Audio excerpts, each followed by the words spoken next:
No, but listen to, did you hear the press conference of Seleke Kromah, the IG? He did say that this is a highly political case, did he not?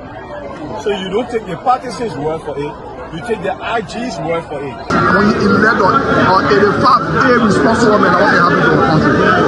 We elect on 85 irresponsible men to govern this country, not to be very irresponsible. Please place your left hand on the Bible being held by your wife, and you will kindly raise your right hand, sir, and repeat after me. All standing, please. I, Joseph Newman Boyka Sr.,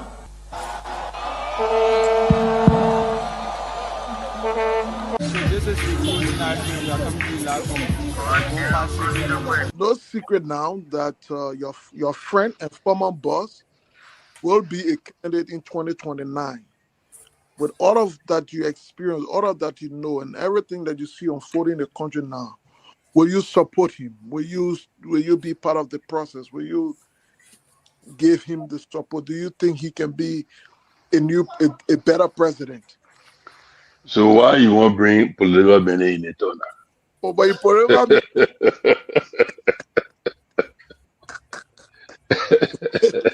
you're political man, before you go out, very active. I plead the fifth again. Okay. When 2029 come and pass, then you finally leave.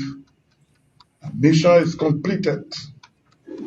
Now, what the rules of engagement? When the war ended, the guy said, the captain, the commander said, mission complete. There wounded out first. All men on board. So, this riot situation when it comes to country, because many times you notice that if Charles Taylor is the problem, he will be out of here in the twinkle of an eye. And I say, let well-meaning Liberians come home. If we respect this constitution, a government formed in Accra is a violation of Article 1 of the Constitution. Let them come home. Let that government be formed in Monrovia. On the Boyka's administration, we want to give the government of Liberia an ultimatum of 72 hours to provide a living ballot of the chairman of the Student Unification Party, or else there will be a catastrophic pneumonia in the Republic of Liberia. To arrest the chairman of the Student Unification Party, only because the government feel intimidated about the Vanguard Party advocacies. The government got capital road, small, B road, all kinds of. I think the reason Joseph Boyka will not do much because the old man, the papa is suffering. The papa loves the country, but he can't make it. The criminal there around him, they sophisticated than him. They are sophisticated criminals, so they can't make it. Hello, ladies and gentlemen. Today is the middle of the week. Midweek. I'm wearing my famous bow tie here, my favorite bow tie. Yes, and today will be my last day. You know, I'm going on vacation starting tomorrow. So today is a special day for us. I will be headed to our hometown, Monrovia, Liberia, Buchanan, Grand Bassa County, and other places in the nation. We have a nation to talk about, a nation to maintain, our leaders to hold responsible, accountable for their actions.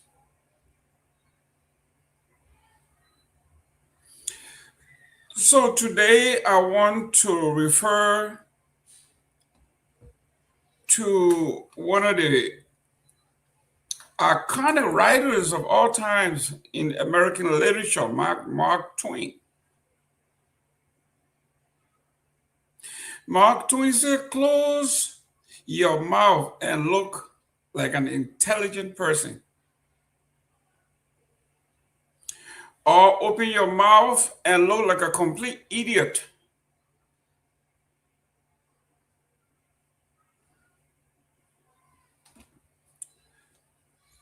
So sometimes it pays to just shut up.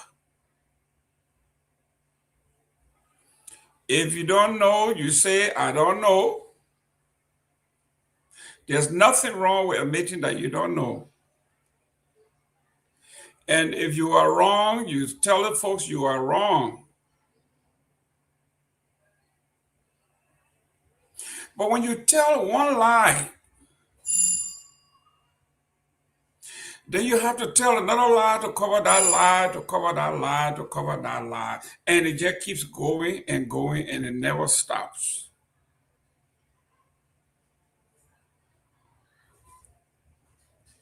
And this is where I'm going, and you know where this is headed.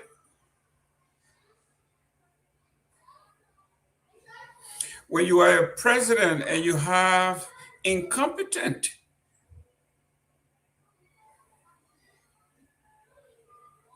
and dishonest handlers, you might as well keep dancing with the devil. This is where we are headed to.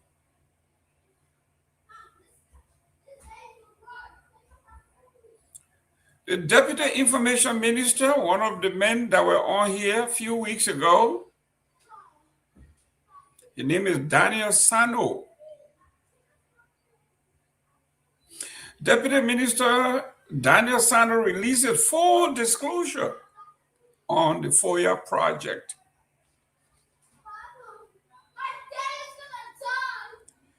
He came out of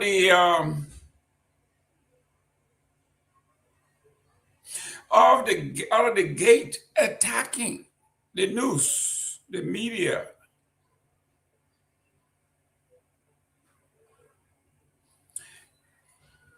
He said the fake news can now stop.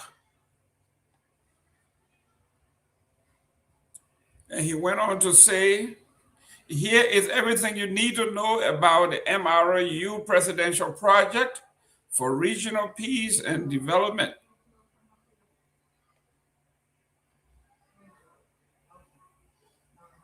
He went on to describe the project. He said the project is a government of Liberia's initiative. And it's named the Myean River Union Center for Regional Peace and Development, end quote. It is not private property as some political actors and media outlets have inspired or insinuated. It is a strategic asset specially designed to host sub-regional, regional, and global high-level gatherings, meetings, talks, conferences focused on mediation, conflict resolution, and economic integration.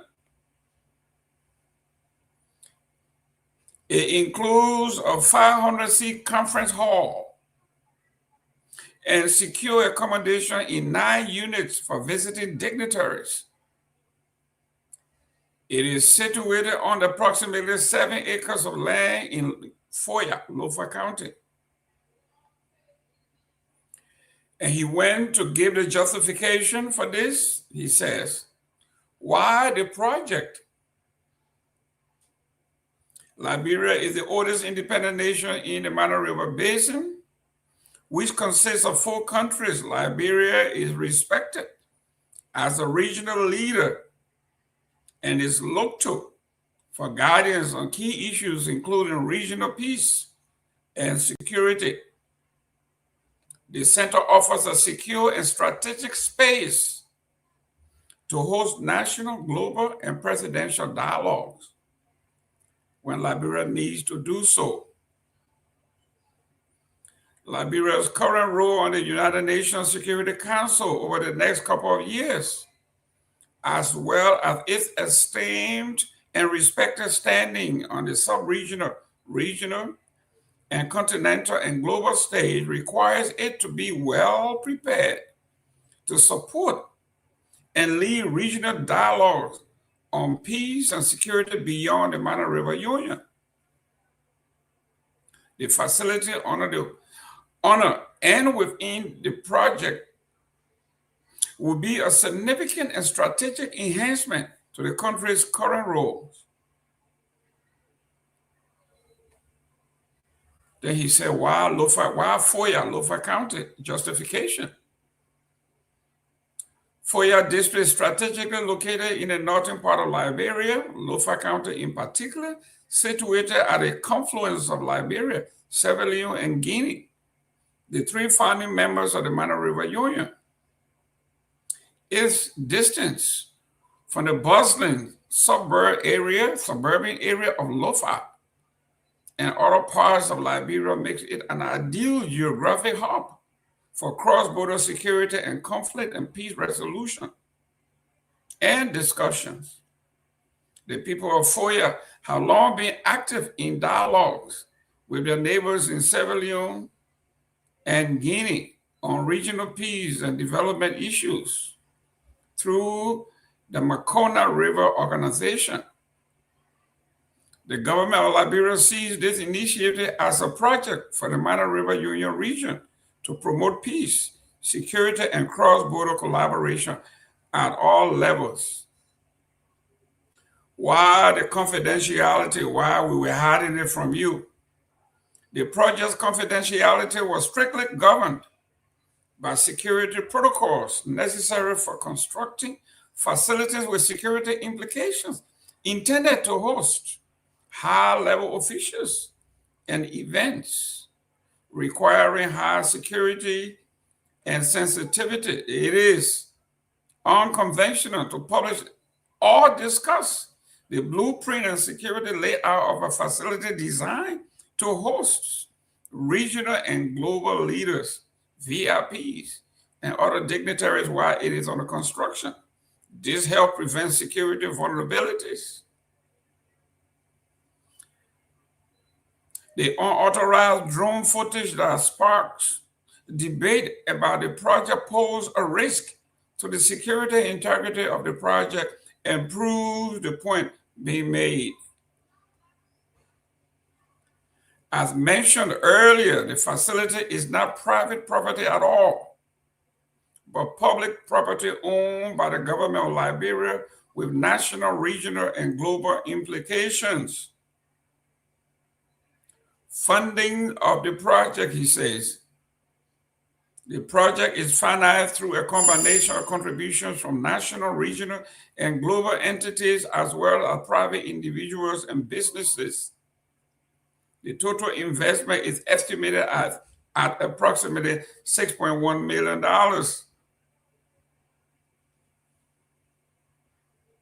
The president, government officials, and senior security officials will visit the project site this December as part of the inspection of national development projects. Regional launch. The regional launch of the project will be scheduled after its full completion in 2026. It is anticipated that both national and regional stakeholders will participate. This project affirms Liberia's role as peacemaker in the West African region.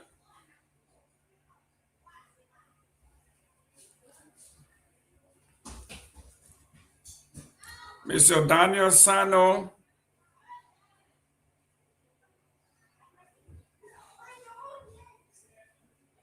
you would have been better being mute.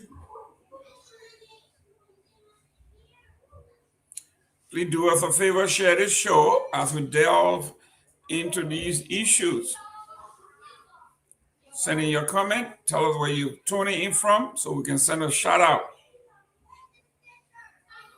It's 4:18 here in Florida. Most of you are still at work. We got another hour to go and then travel time. In these United States, if you are in Liberia, it's 9 p.m. We thank you for taking your time to buy and purchase your data, to tune in our friends and families that are listening to us through Truth FM 96.1. We say thank you.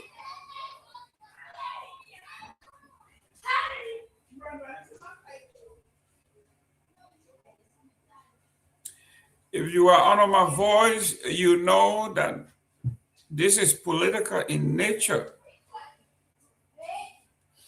The reason when you go to court and you are a police officer or law enforcement officer,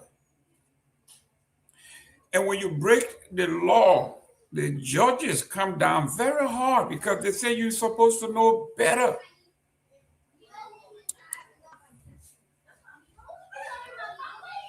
Especially if you are the worker administration. When your claim to fame has always been the previous administration is not competent because they do not have the know-how. We are coming to rescue the country from these incompetent, corrupt people. And you say when we get there, you will immediately see the difference. In fact, there will be no car stuck in the mud. Children will not be selling in the street. In fact, you will have health care free of charge.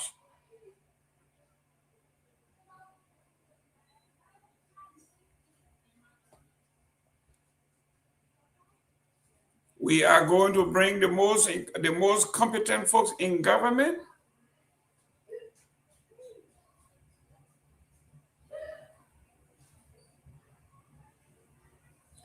In 2 more months,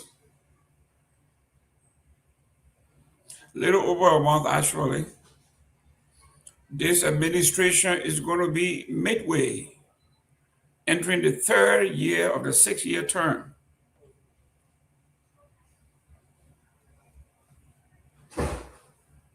Sixth year. We are going into year number 3.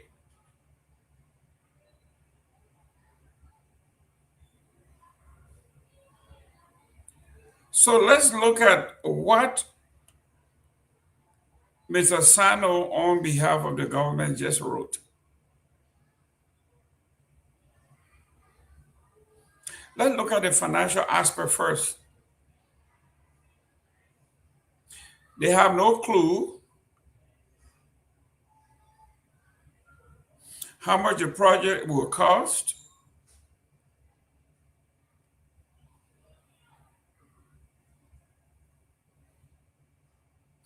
You see, in politics and in communication,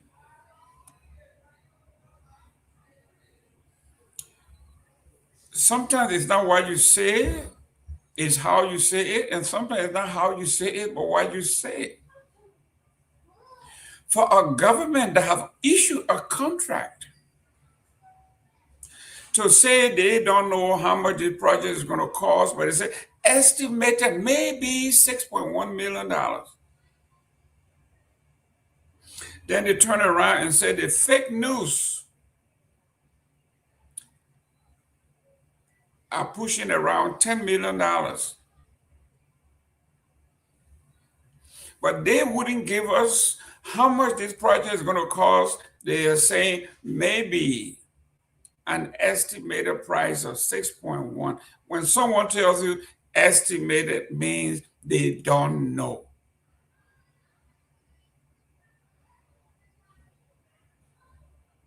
So, Mr. Daniel Sano, you are wrong by saying the press is wrong by quoting $10 million.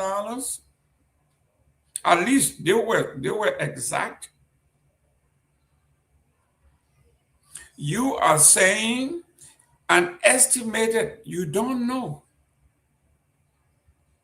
So if I were Daniel Sano, I would have said, I don't know how much it cost. At this point, we cannot say it's more than 10 or below 10.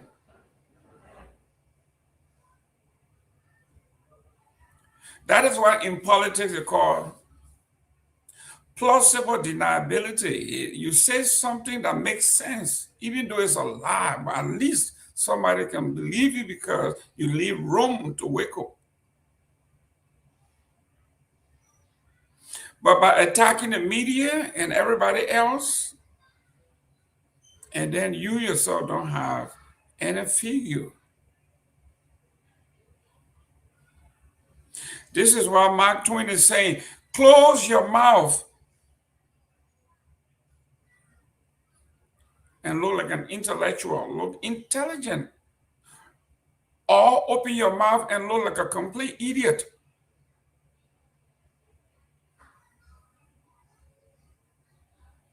Close your mouth. If you don't know, you don't know before you go on the attack.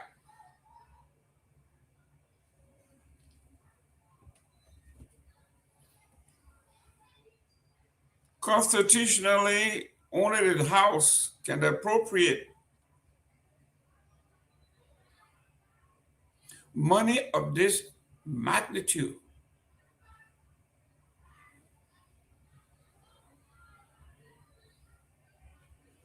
The PPCC has to get involved.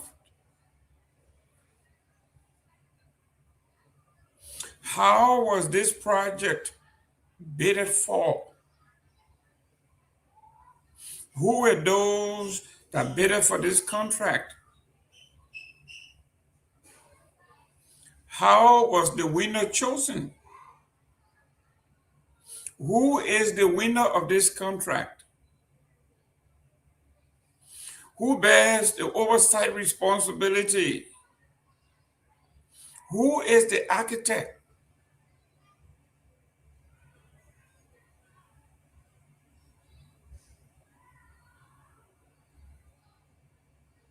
Some folks are saying, is Joseph Boyka trying to reinvent the Mano River Union or the OAU?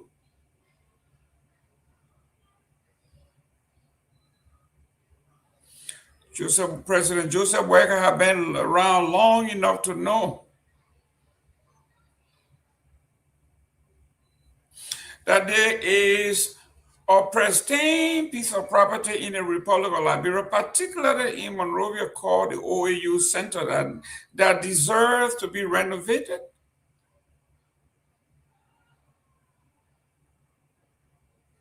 That could serve even a better purpose than what is happening in Foya.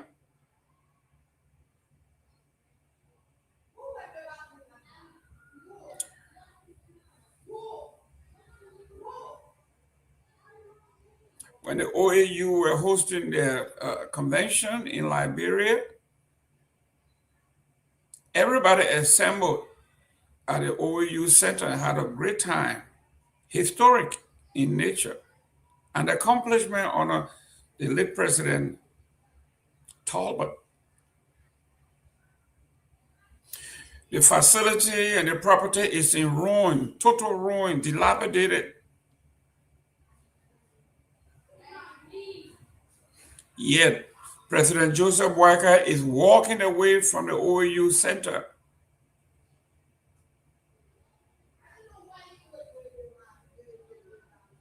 And putting up to $10 million in Foya.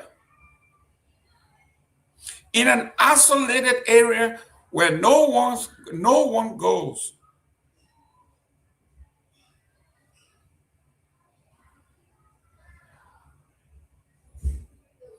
Is there a possibility of abandonment when Joseph Boyka leaves power?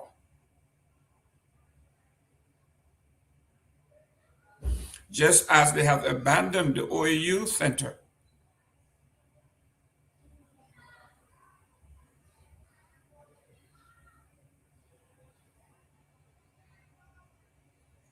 Mr. Sandu said the project is being funded by the government or the regional actors. He never named how much of the $6 million is Guinea coming up with. how much Sierra Leone is coming up with? Said there are some private donors. Who are the private donors to this particular project?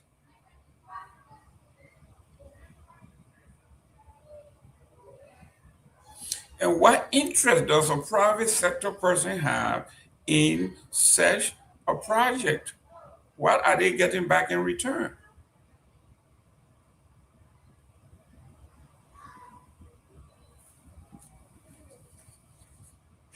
There are violations all over the place.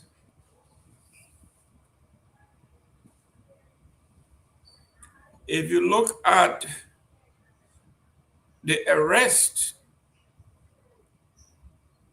one of the errors in arrest is the rule of law.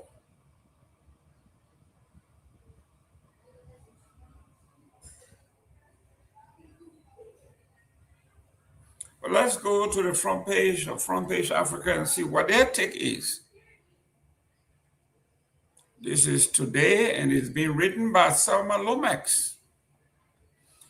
He said Liberians across the country have erupted into criticism following Deputy Information Minister Dana Sano's long-awaited explanation concerning the controversial construction project in Foya District, Lofa County,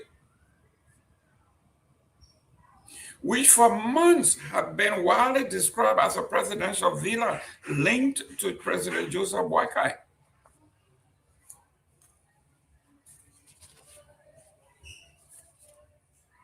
The criticism intensified after Deputy Minister Sano on Tuesday posted a detailed clarification, or what he thought was a clarification, on Facebook, coming months after a series of conflicting and confusing statements by senior government officials, including Sano himself. For nearly a year, the structure rising in Foya, President Boakai's hometown, remained shrouded in secrecy. Reports circulating within and outside the community described the project as a $10 million presidential villa allegedly built under the heavy security restricted access with foreign workers and little to no official information provided to the public.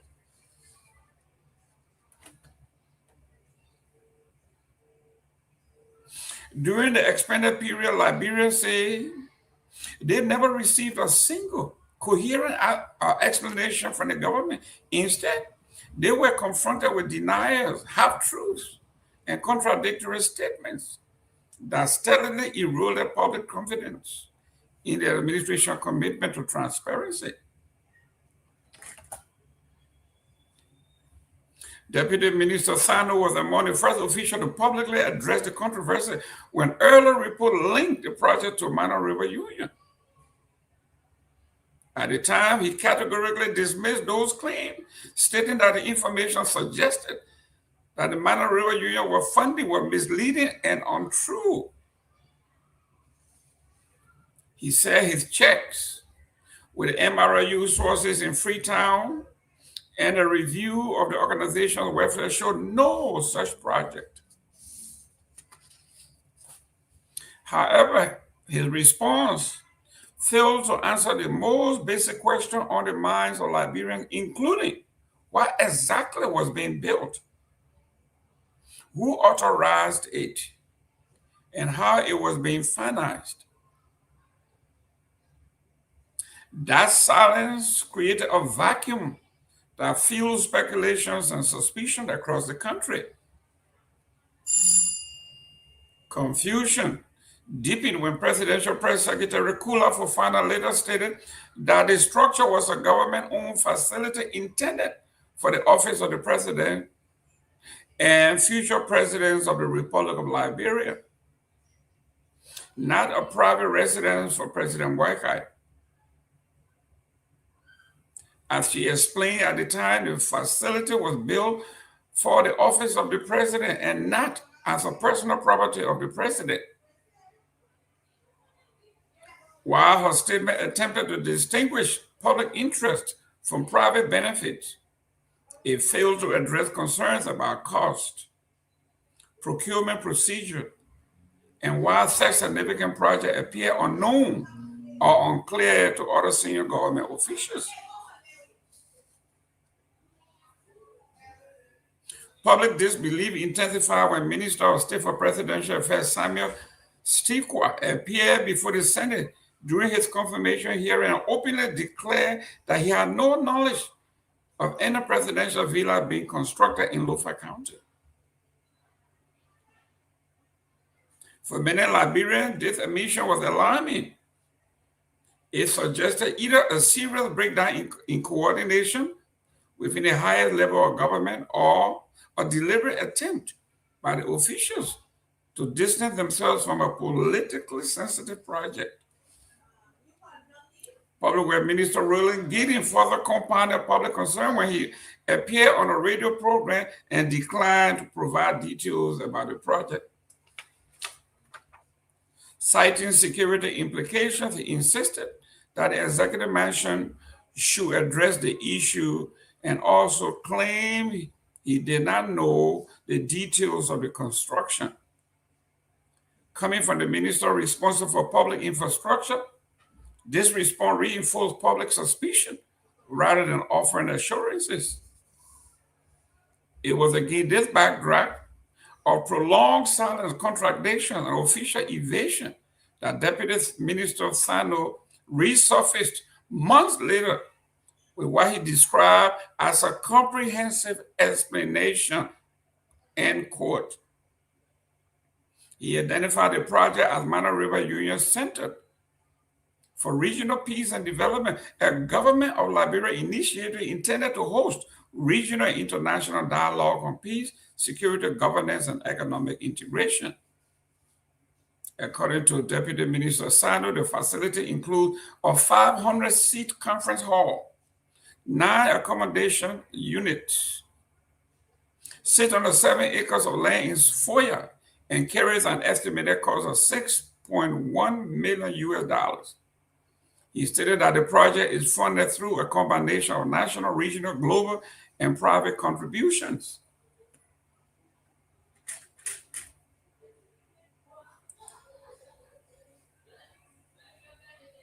Deputy Minister Sano justified earlier lack of disclosure by citing security concerns, arguing that revealing details about a facility meant to host presidents, diplomats, and other high-level dignitaries could pose risks. However, many Liberians rejected that explanation, insisting that security concerns do not justify withholding basic information about ownership, funding, purpose, particularly for a project of this magnitude. The timing of Deputy Minister Sano's clarification has become a central point of contention. His explanation came only after months of investigative reporting, eyewitnesses' account from residents of Foya, and mounting public pressure that made continued silence untenable. To many citizens, the explanation felt less like genuine transparency and more like damage control.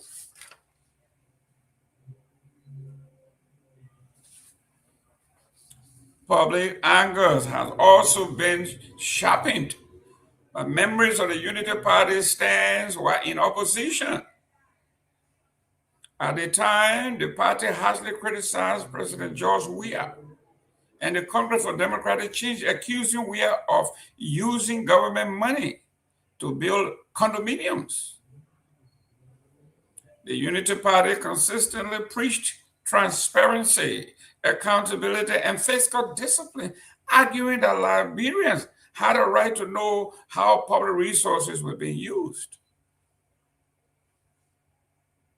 That history has made the current controversy particularly painful for critics, who now accuse the Barker administration of practicing the very secrecy it once condemned.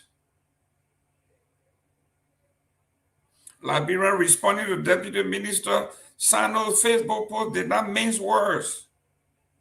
G. Def wrote, "Imagine," quote begins, "it took the government months to put this lie together. 10 Liberians are gullible people, so they can believe anything in court. Zobon Huber expressed disbelief as well, saying, quote, begins a government project named after a regional body, individual businesses, national, regional, and global entities. Liberian man, this statement is a mess from the deputy minister, and it only shows that none of them in government know the actual fact behind this project, end quote. Charles T. Kamara demanded further clarification, stating, quotation begins, if you want us to believe in this covered-up story, let the government further explain to us on the following. How much is Liberia contributing to the project? The Liberia's contribution meet legislative approval and our PPCC procedure? Why is the contribution sum of other nations in the region? I see this as a toenail.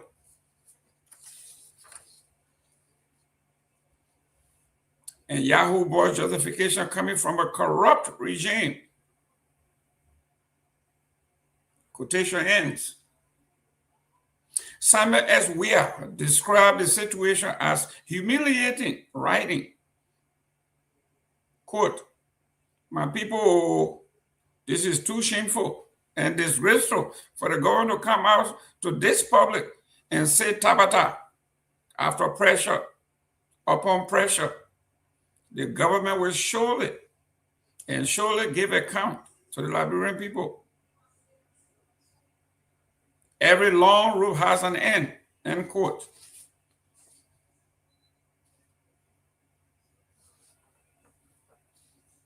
Victor Dixon accused the government of misplaced priorities, saying, quote, what a fake and broad day unforgettable lies.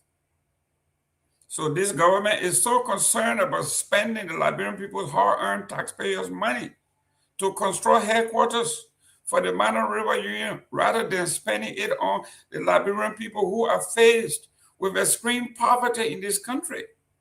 Nobody is stupid here. This strategy to dilute clear water is too elementary to push on the Liberian people. Where are those financial contribution records from those international partners and stakeholders? And how much did the Liberian government contribute? Criminal groups or gangs have turned our country into a gangster paradise. End quote. Larry Gono questioned the financial process behind the project, saying, quote, when you say it is government project, where did the money come from? Who appropriated the money? The legislature or the president? If this was appropriated by the legislature, why can't we find a budget line within the budget to demand the construction of that $10 million condominium? You lie, Mr. White Guy. But anyway, we will still see you in 2029. Nobody is stupid here, end quote. And it goes on and on. Roland Jackson highlighted what he described as hypocrisy and inconsistency sitting after running, quote, after running with this project as a private $10 million project to the president. Now you are saying the same person and network posting here telling the world it is a government project? I just like how the government makes you and your half-land Sidician brothers and sisters look stupid right now to the Liberian people. We are waiting for the next topic about this project again, end quote. If the project is a government initiative bypassing the requirement, raises serious ethical and legal concerns, if this privately funded, citizens argue, they still have the right to know who the financiers are and why such security surrounding this project. That's from the Liberian people through their thoughts. Thank God we have freedom of press, where folks can go and express themselves. This is not the old Liberia. That's why if you are a student of history or literature, you read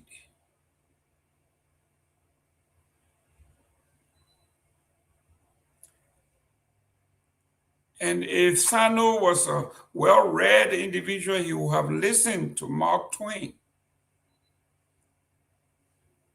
If you are not convincing at all, just shut up. Close your mouth and look intelligent.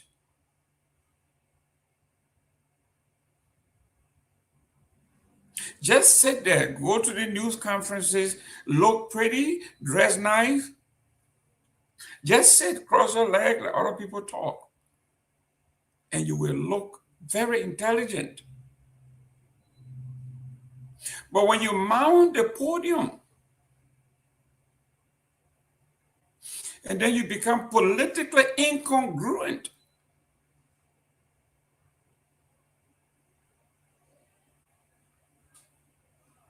then you might as well resort to your old Sanu John. Just come out there and cuss everybody.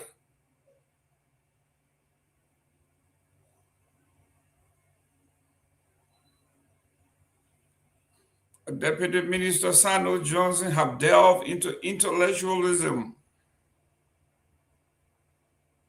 communication in particular. In this particular instance, he has failed and failed miserably. It continues. This story is not going away.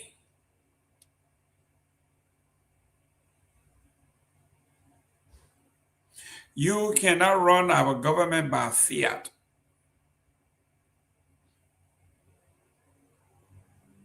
While hospitals are empty, schools, the University of Liberia is dilapidated.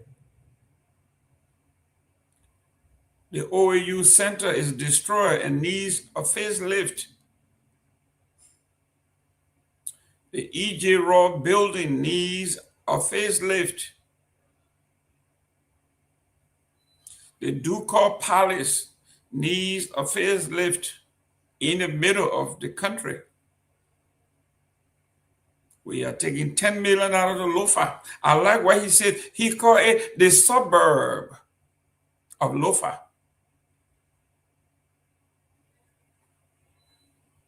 The suburb. Let's go to other news. President Joseph Walker suspend NCD official and orders an audit.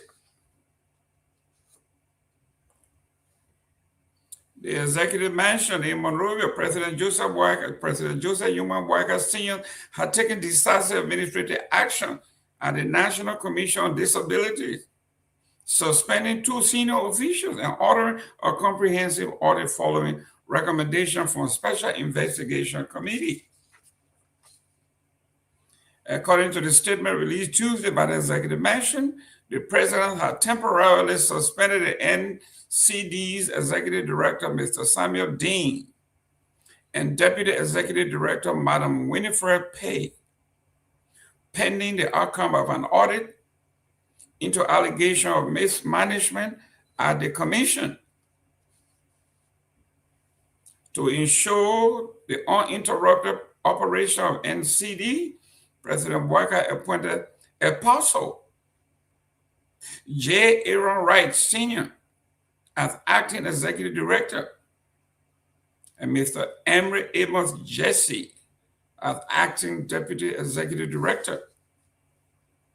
The president has further directed the General Auditing Commission, GAC, to conduct a full audit of the NCD to establish the facts surrounding the allegations and ensure its accountability.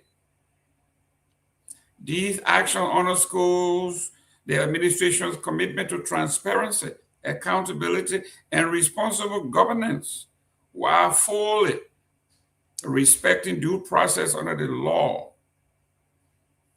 This is from the executive mansion. Knowing President Joseph Boakai, based on past performances, Mr. Dean, you might as well go and start finding yourself another job. When President Joseph Boakai suspends you, like my Ellie used to say, leave your own with God. You are done.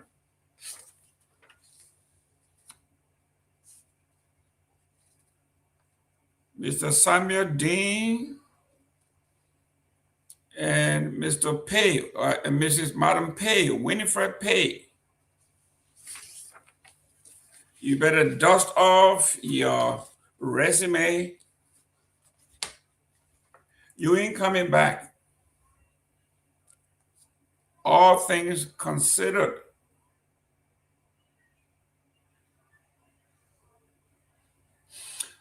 Something happened yesterday in Liberia that we have to give kudos. The Central Bank of Liberia launches inclusive instant payment system. We talked about that yesterday, but it's worth repeating.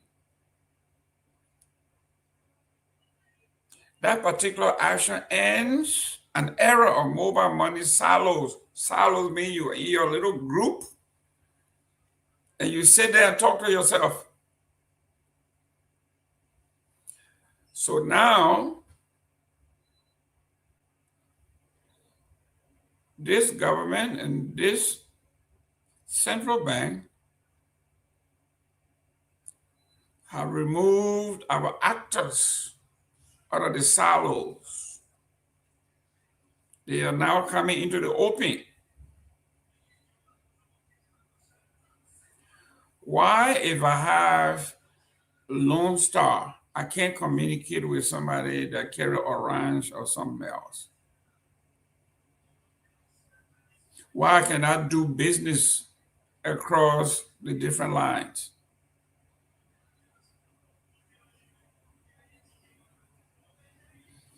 Liberia took a major leap towards cash light, digitally inclusive economy on Tuesday with the official launch of the Inclusive Instant Payment System, IIPS, a nationwide mobile money interoperability platform spearheaded by Central Bank of Liberia, CBL.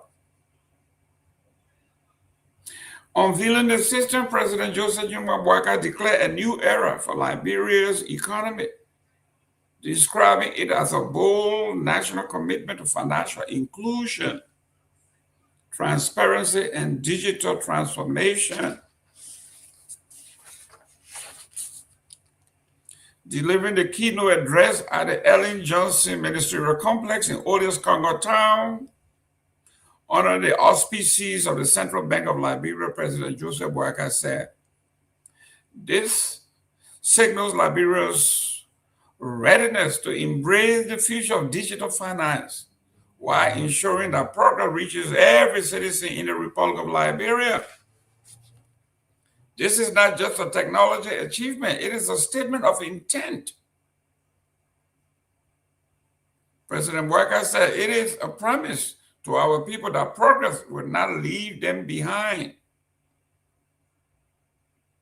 The president linked the new payment platform directly to his government's arrest agenda: agriculture, road, rule of law, education, sanitation, tourism.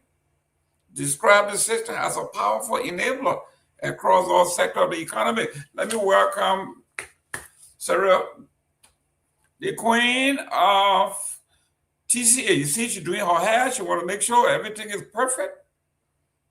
Sarah Dopoh, come on. How you doing there? Welcome to the show. You are muted. Thank you, Mr. Gayman. Thank you so much, and thank you for holding the ground. Thank you to the followers and our people back home, all of those that are watching, I want to say thank you so much for following this very, very, very important platform. Thank you.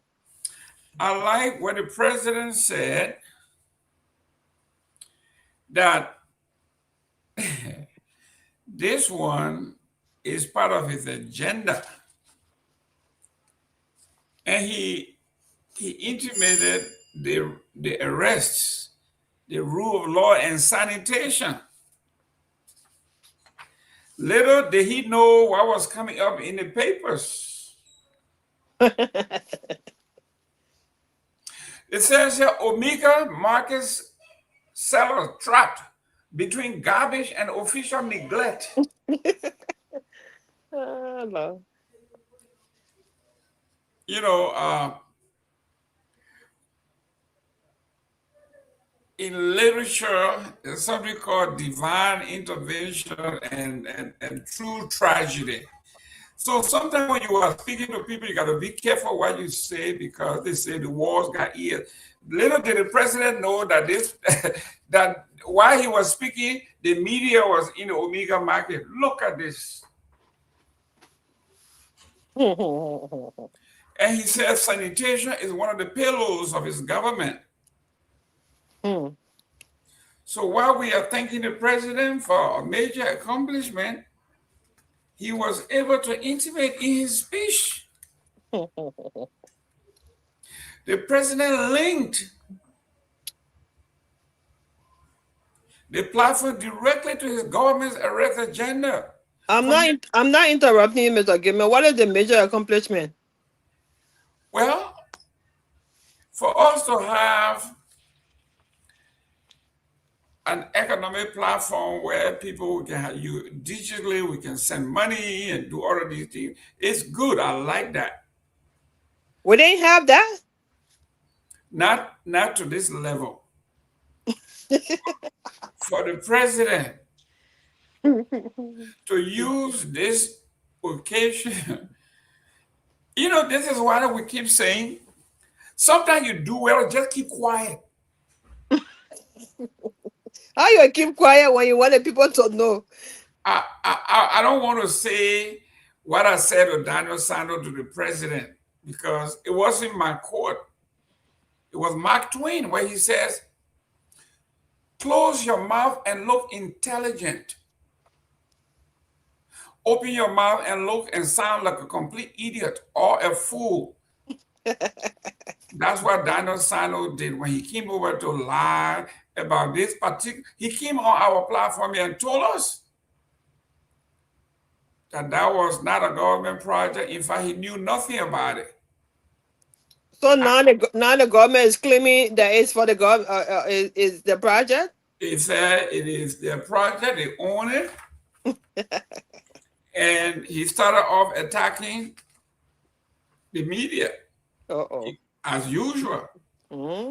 This is our Daniel Sano that we thought have been reformed. Daniel Sano came out swinging. Like a pendulum. Oh, swinging. And he began with, now the fake news can stop. That's the headline of his press statement. Now the fake news can stop. Here is everything you need to know about the Mano River Union Presidential Project for regional peace and development. The project is a government of Liberia initiated, and it's named the Mano River Union Center for Regional Peace and Development. It is not a private property, as some political actors and media outlets have insinuated. It is the strategic asset specifically designed to host regional, sub-regional, global high-level gathering meetings, talks, and conference focused on mediation, conflict resolution, and economic integration. It includes a 500-seat conference hall and a secure accommodation in 9 units for visiting dignitaries. It is situated on approximately 7 acres of land in Foya, Lofa County. And the cost, 6.1, as estimated cost is $6.1 million. So he is saying, we rely on the government. People kept saying 10 million. The question is, if it's not 10 million, then how much is it? Because you don't even know when you are saying, I estimated 6.1 million. You are estimating. So who lying? So my question is, so is this project for the government of Liberia solely, or is for the government of Liberia in collaboration with the Mana River Union? This is where the problem is for Daniel Sano. He said it was for Mana River Union, for Guinea, Liberia, Sierra Leone. Some private business people put the money there. So the question is, how much did Mana River people, how much did Sierra Leone send, how much did Guinea send, and who are the business people that are giving you the money, and how much do they give? How much did they give us? And why is it not on their website? But which part of the budget line is it on? Which part of the budget line is it on for this Mana River project?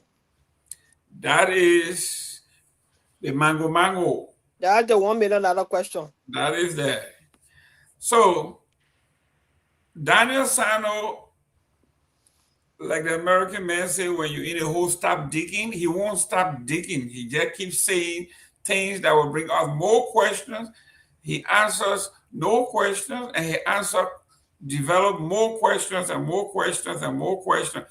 But Sarah, talk to us. What's trending in your neck of the woods? Well, what's trending in my neck of the woods is the protest that went on today. Okay. And also this very topic you're talking about the project in Foya and that Dana Sano is talking about. I think he's been very rude and vindictive towards the news media, because first of all, nobody told him to come on there and lie to the Liberian people. And now they have to take it back. The best thing he could have done was to come and apologize to the Liberian people, first of all, for lying to them. Because they all gave misinformation. Some people say they don't know, and he came out and said, "Oh, it was Mana River Union project and stuff like that." They all came and lied. Now they're taking ownership with just word of mouth. We have not seen any evidence of anything.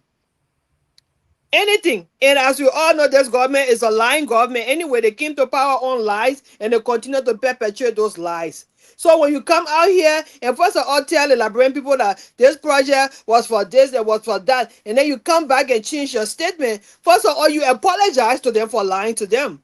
That's what a decent person would do. A decent, respectful government would do. Apologize to your people, own up to your mistake or your lies, and then proceed. But you come on air and come with their all the kind of vindictive arrogance in you, or taking up on the media. What the media did to you? You came out with the information. You lied to the Liberian people as a government spokesperson. You lied to the Liberian people. So when stuff come out and the things information changes, because first of all you didn't know according to you, and then you first of all said it was for MRU, Mana River Union, and then you came, you misspoke, all the kind of misinformation. So now you come back and take it up on the news media. That's ridiculous, and that's very lousy on his part. Disgusting, to say the least. And I also want to give kudos to the protesters today, regardless of all of the mayhem, all the treatment that was done to Stan's headquarters. They still braved the storm. They went out there, they did what they had to do. That's their right. Democracy.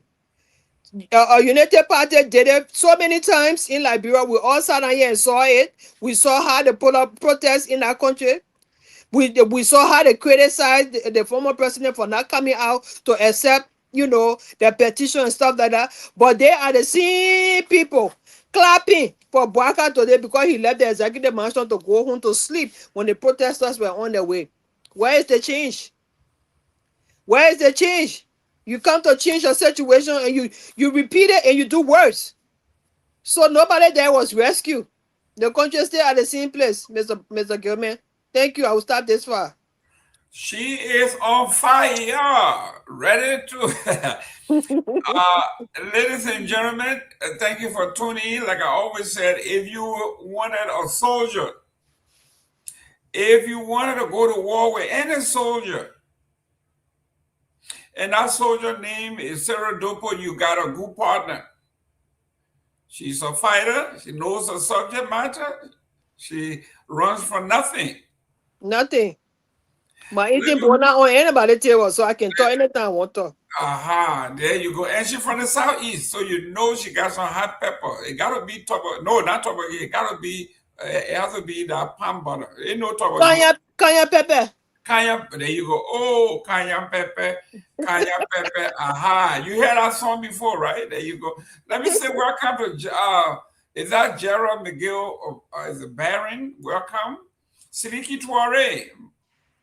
Welcome. We don't know where you're calling in from. I know Martin Willis calling in from, tuning in from South Korea. Jamaboro, I know you're in Minnesota. Minnesota been in the news lately. You got to talk to us. What's going on in Minnesota? A young Liberian man killed his wife with 5 children. Killed the mother of his 5 children, shot her in the head. God. Can you imagine stuff like that? What is going on in Minnesota? What's wrong with our people? That was a Liberian, right? Yes, young Liberian boy. There you go. Killed his wife. Oh my God. They have 5 children. Oh my goodness. Amen. What is going on in Minnesota?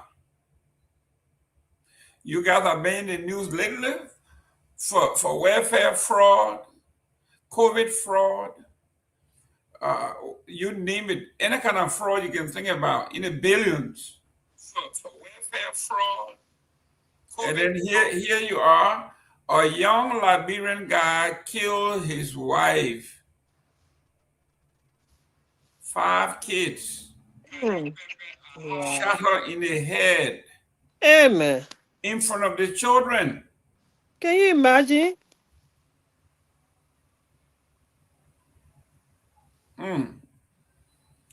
Goodwin Campbell Tall Seniors. I'm watching from Denver, Colorado.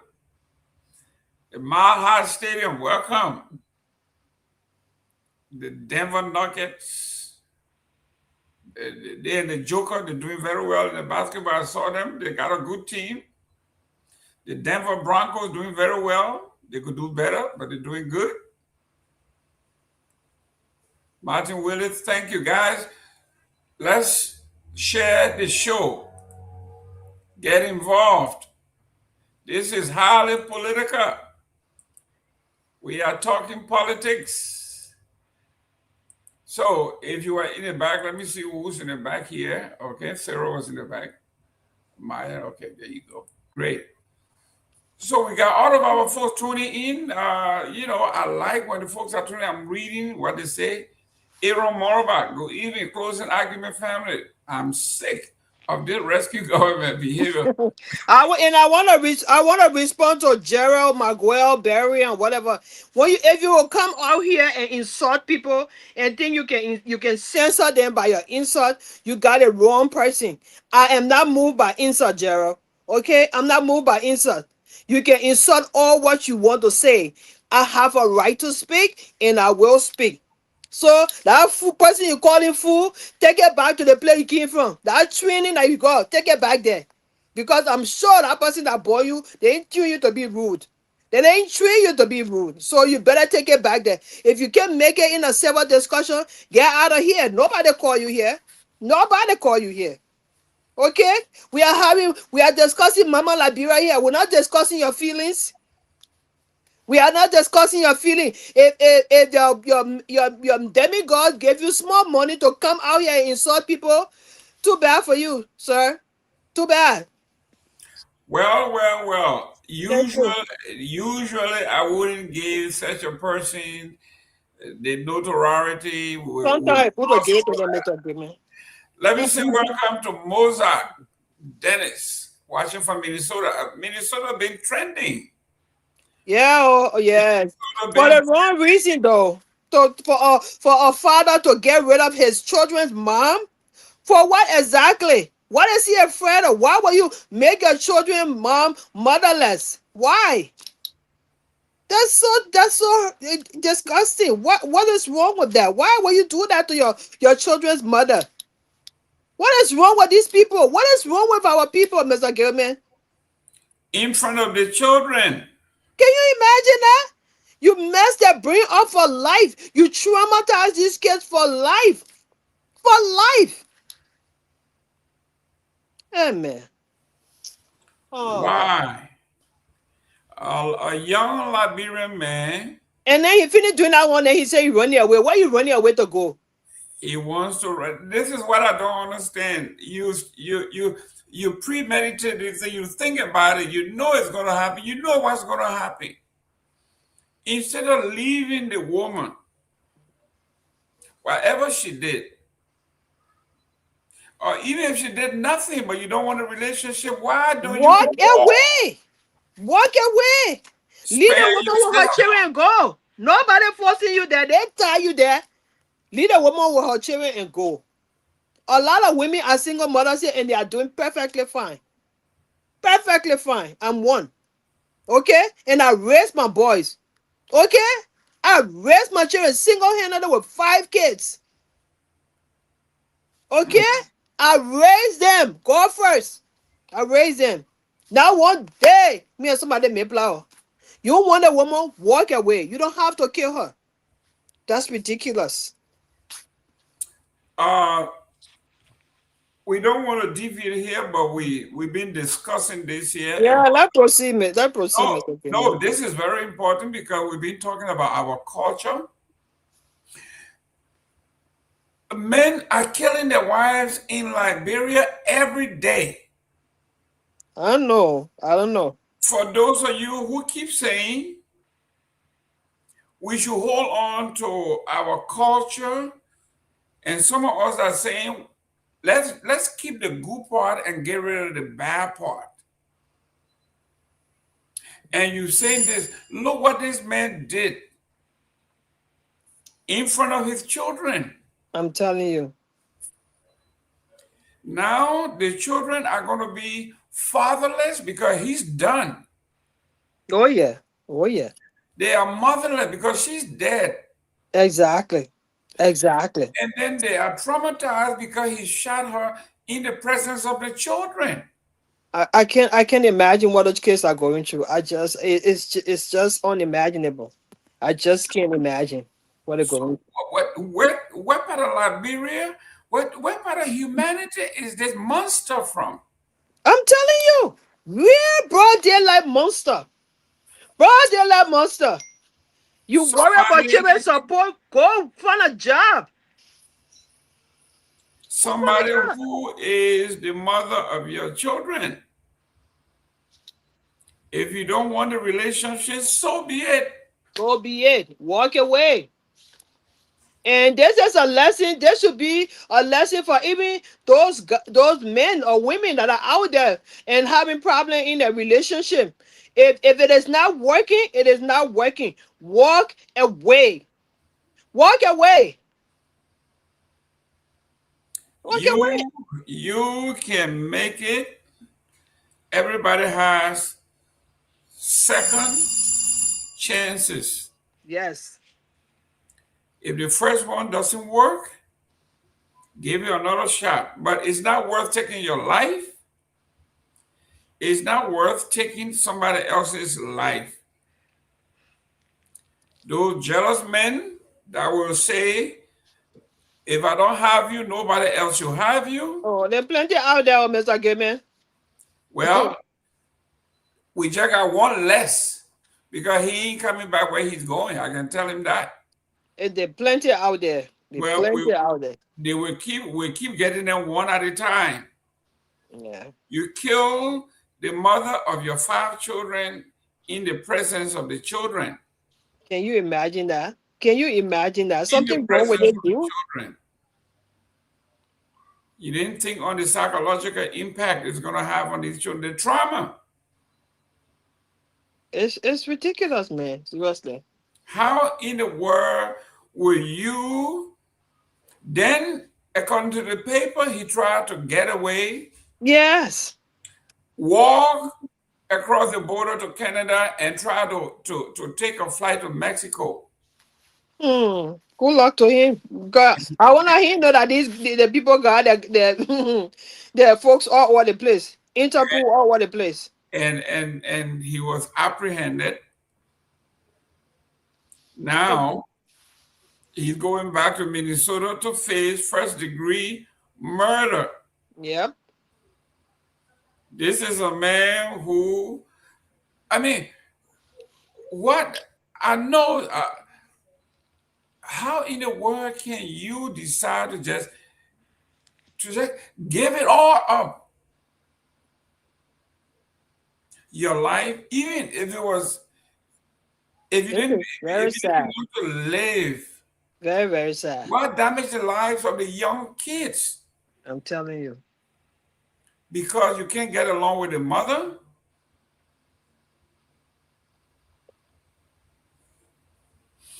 Ladies and gentlemen, this is our community, our people. These are conversations that we need to have in our families, in our homes. Yeah. If your boyfriend doesn't want you, that's not the end of the world. Yeah. If your girlfriend doesn't want you, and he was just 31 years, a very young guy. Oh my God! Wow. So why will you throw all of that away? So his whole life in jail. That's all he's gonna do. Stay his whole life in jail. It's sad. It's just so sad.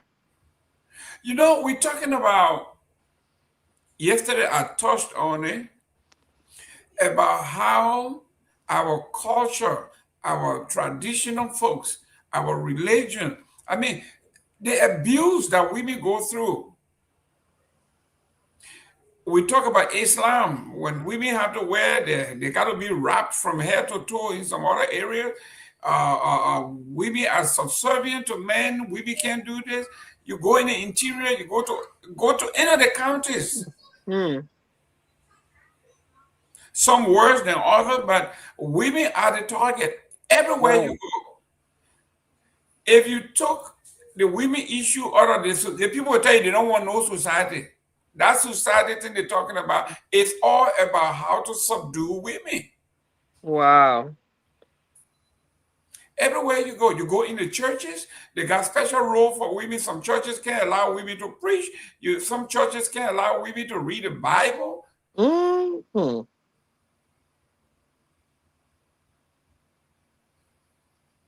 So what is wrong with us men? You beat your wife, you beat your girlfriend. Just in Cape Mount the other day, a man killed his wife. Wow. Because he is a pimp. He asked his wife for money, and the woman. Oh yeah, I heard that story. I heard about that story. The woman didn't have the money. He kicked her in the stomach, and she bled to death. Oh, look at that kind of evil. Look at that kind of evil. Woman who just had a baby. Woman who just had a baby. Hey, man. Oh, God. Look, our people, man. And then those who want to say it is part of our culture. No, it's not part of our culture. Even if it's part of our culture, it is part of our culture because we allow it to be so. But women can no longer take this. But they normalize all the wrong thing. All the wrong thing, they normalize it and make it part of the culture. Since the death of that woman in Cape Mount, I have not seen all the so-called women advocates. Forget it. Running all over the place, including the pro-tem. Including your Bassa sister. My own sister from Grand Bassa County. Yeah. When the former Chief Justice was in trouble, she was there in solidarity. Yeah. They said they all wore black. And today we don't know what ever happened to Charlotte Musu. Forget it. Leave that thing. Because she's a woman. Alo Musu case the cartoon long time. May her soul rest in peace. So here we are. These people, these so-called advocates, they walk around here doing things on their own when it's convenient. Yep. Killing people, nobody says anything. A man beating his wife to death. And it should be normal. Yep. Now we're talking about corruption in the Republic of Liberia. Look, the corruption in Liberia, when I talk to Dr. Peabody, sometimes I say, you know what? It looks like disabled people corrupt too. Look at this. President Bwaka suspended disabled people president because he's corrupt. Oh no, the president is not. He's only president of the disabled people. What did they? I don't think he's disabled. What did the representative say? He said the guy capital road, small road, big road. I mean, listen, this thing. But Mr. Gayman, that guy is not. He's not disabled. He's only president. Well, the picture they put here is in a wheelchair, so. But because go ahead, Dr. Peabody. Oh no, I wasn't saying anything. Yeah. Oh. No, I was gonna say. I think I listened to one of the big person on Spoon. It was a guy, so I don't know. Yeah, this one they said President Joseph Yuma Bwaka Sr. had taken decisive administrative action at the National Commission on Disability, suspending 2 senior officials and ordering a comprehensive audit following recommendation from the Special Investigation Committee. According to the statement released Tuesday by the Executive Mansion, the president had temporarily suspended the executive director, Mr. Samuel Dean, and his deputy executive director, Madam Winifred Pewee, for corruption. And I'm saying to them, y'all go and find another job, because when President Bwaka suspends you, at least leave your own with God. You ain't coming back. Let me work out Dr. Peabody. Dr. Peabody. Even the women are corrupt in government. The men are corrupt. The disabled people are corrupt. Who? The churches are corrupt. The mosques are corrupt. Blind people corrupt. Where can you go? Blind people corrupt. The church is corrupt. The mosque is corrupt. What's going on? I don't know what's going on. I don't know what's going on, Mr. Gayman. The people, when it's embedded, it all has to do, it will come back to politics.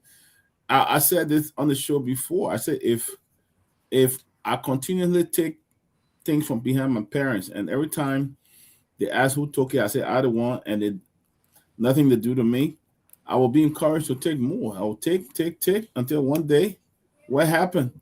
You know? And I'll take the big one, so I will not be afraid of it. And that's what happened, because you don't have no law. You don't have no law in the country.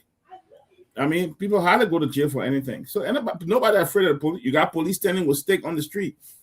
All right, what it would do?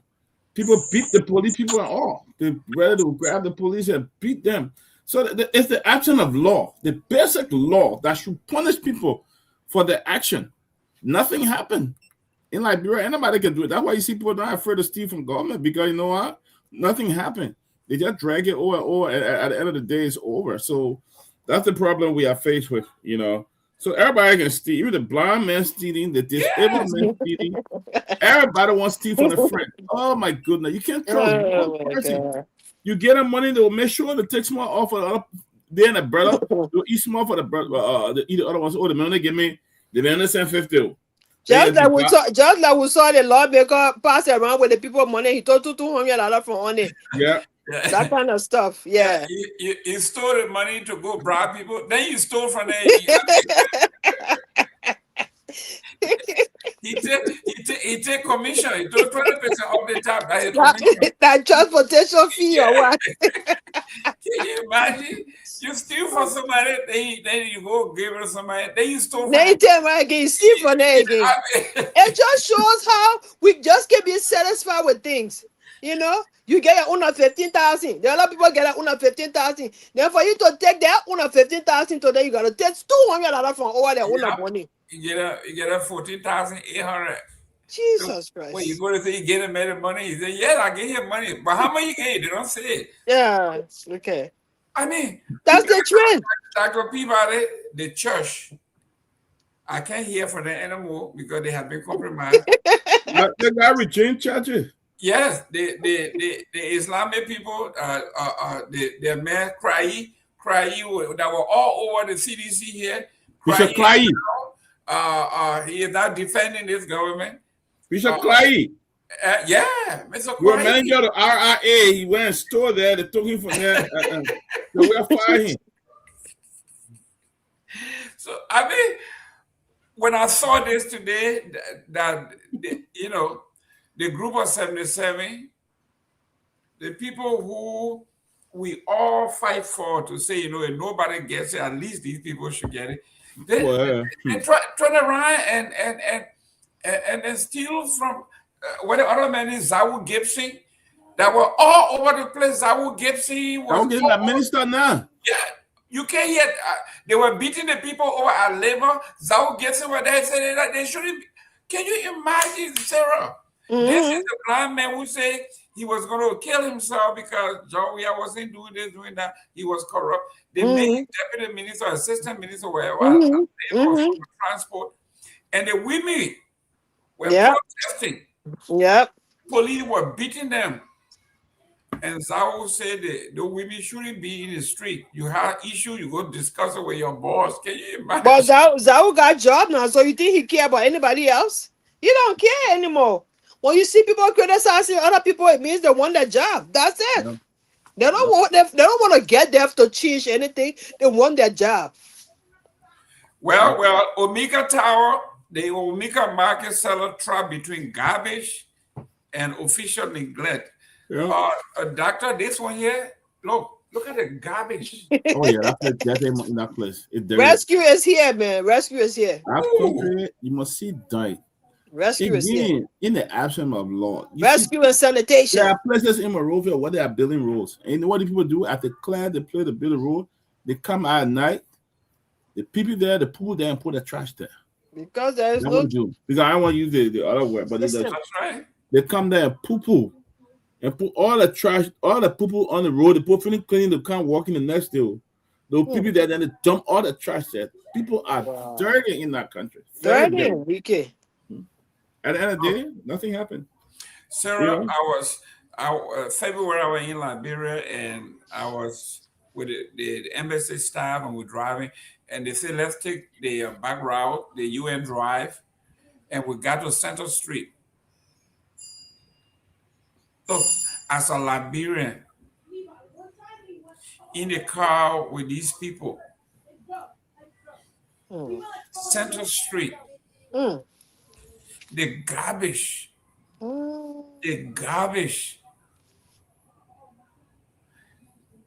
I couldn't say anything. I just couldn't.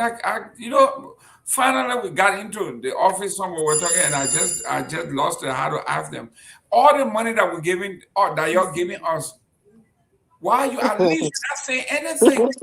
This person right down the street from the embassy. You're driving by the place. Yeah. And nobody in here saying anything. I know we're supposed to be an independent country, but the kind of money you're giving us. And look at this. Yep. When you're in that compound, like you're in the US, you don't got to worry about anything. Everything is self-contained. They got everything there. Yep. So when you open that gate and walk outside, not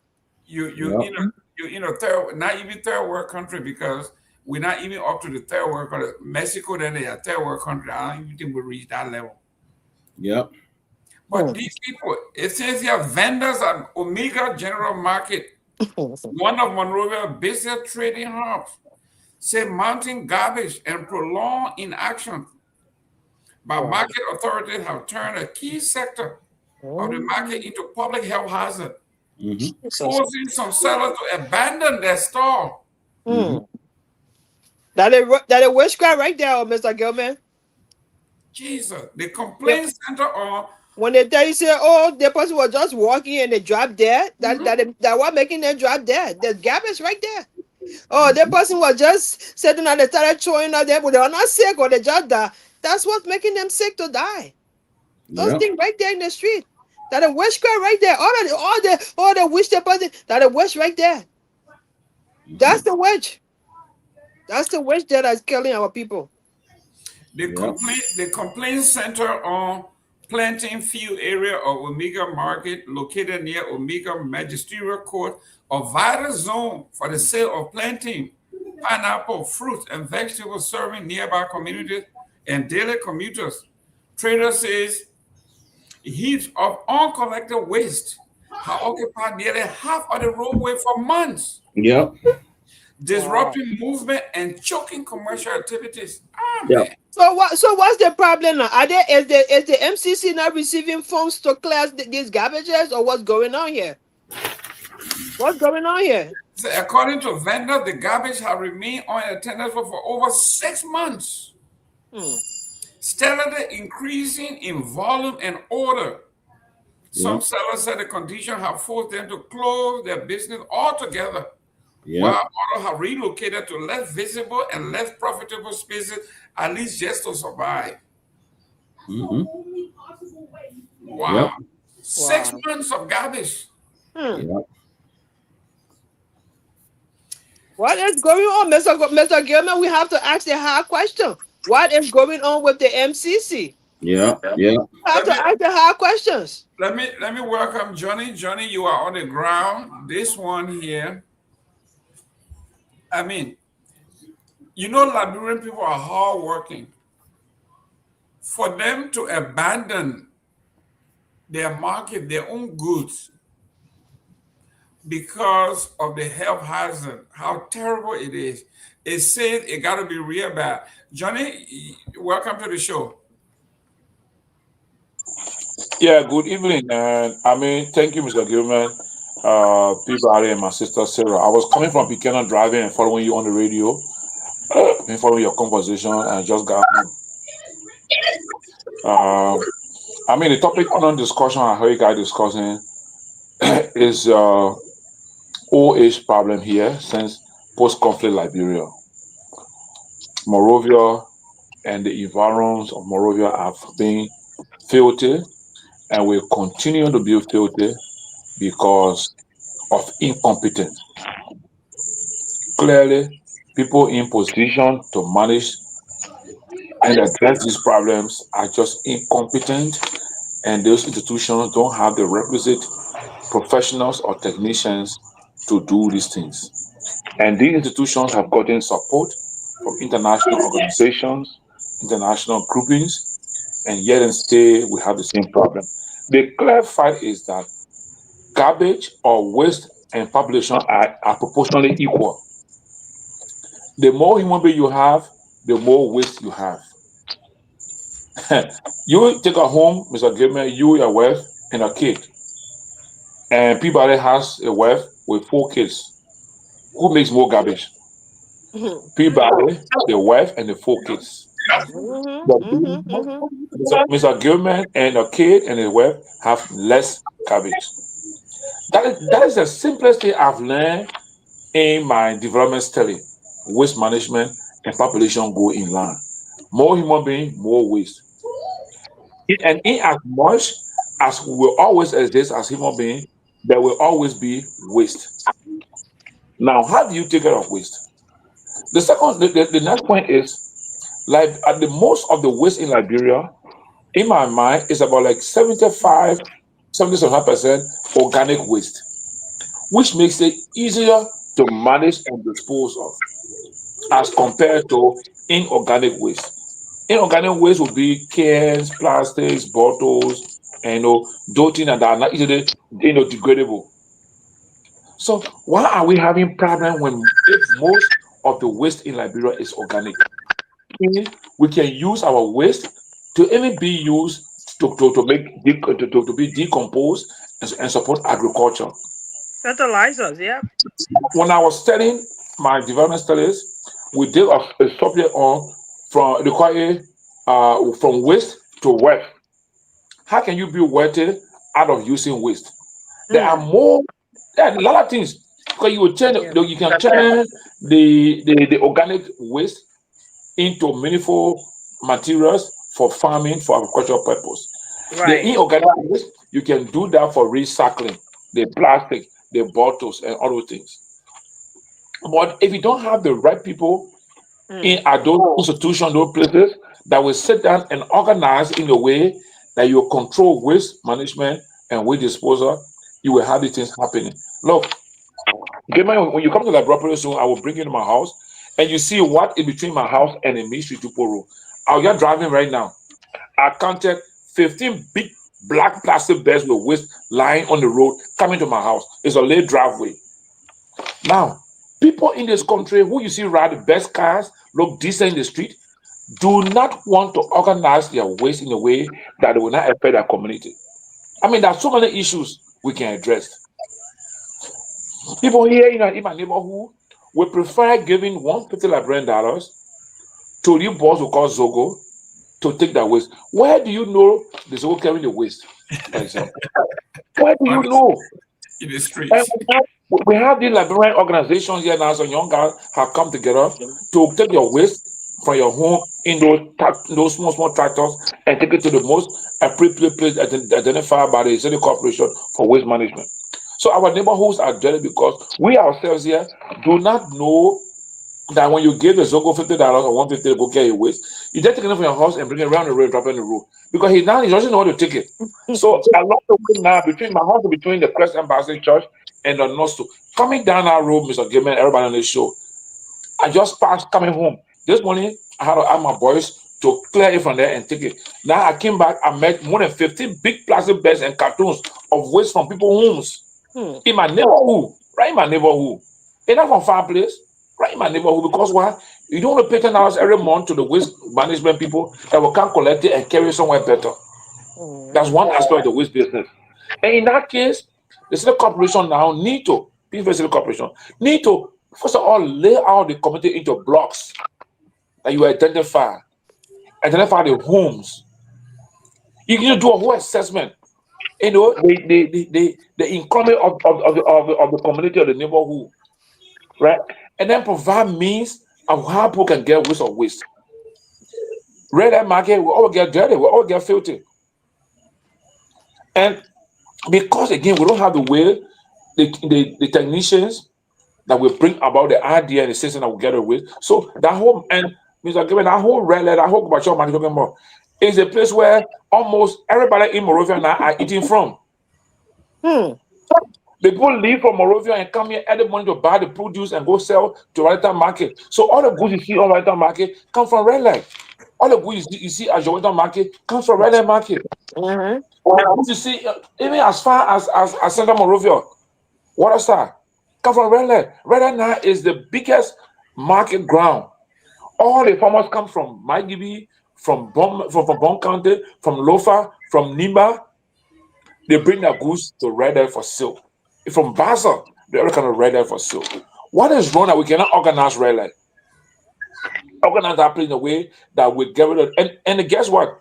Our mothers and sisters and brothers who sell there, the marketing people compare them to pay every day. They pay. Yep. That's what that need to be audited in the marketing association. They make a lot of money from people. Yeah. What are they doing? Nobody knows. What is the relationship between they and the city corporation in Pinsville? Because Pinsville, like Shara was saying, the MCC does not have to do with Pinsville. MCC is Central Morovia. Pinsville has its own city corporation, its own city mayor. But what are they doing?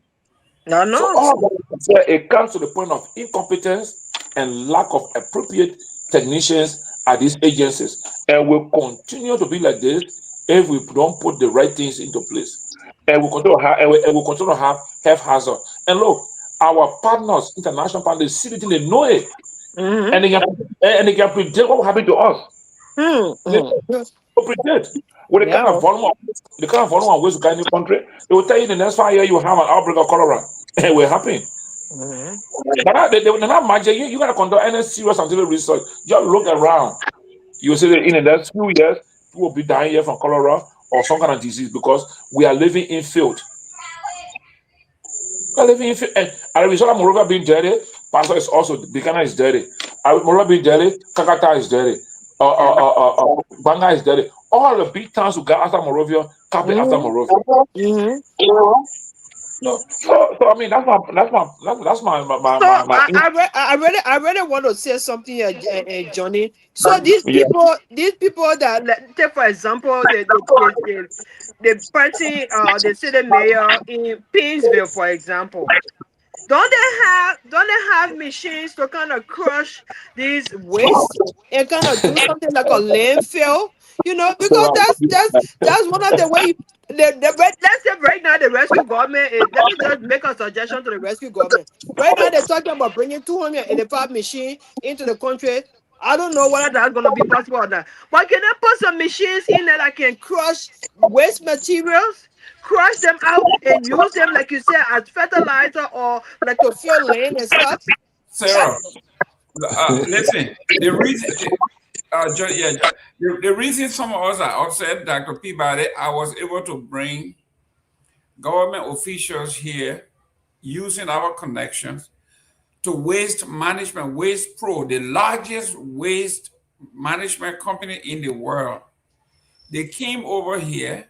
The people told them how to build this thing, how to do this, how to separate the garbage.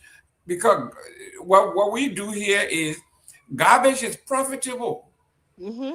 They separate the garbage, plastic, the cardboard. I mean, they compress them.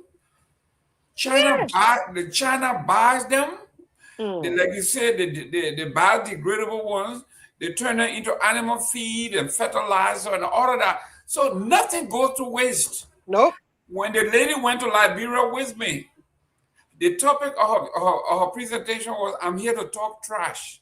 That's all she specializes in, trash. Brought them here, then we went to Liberia. I think one of the government officials said,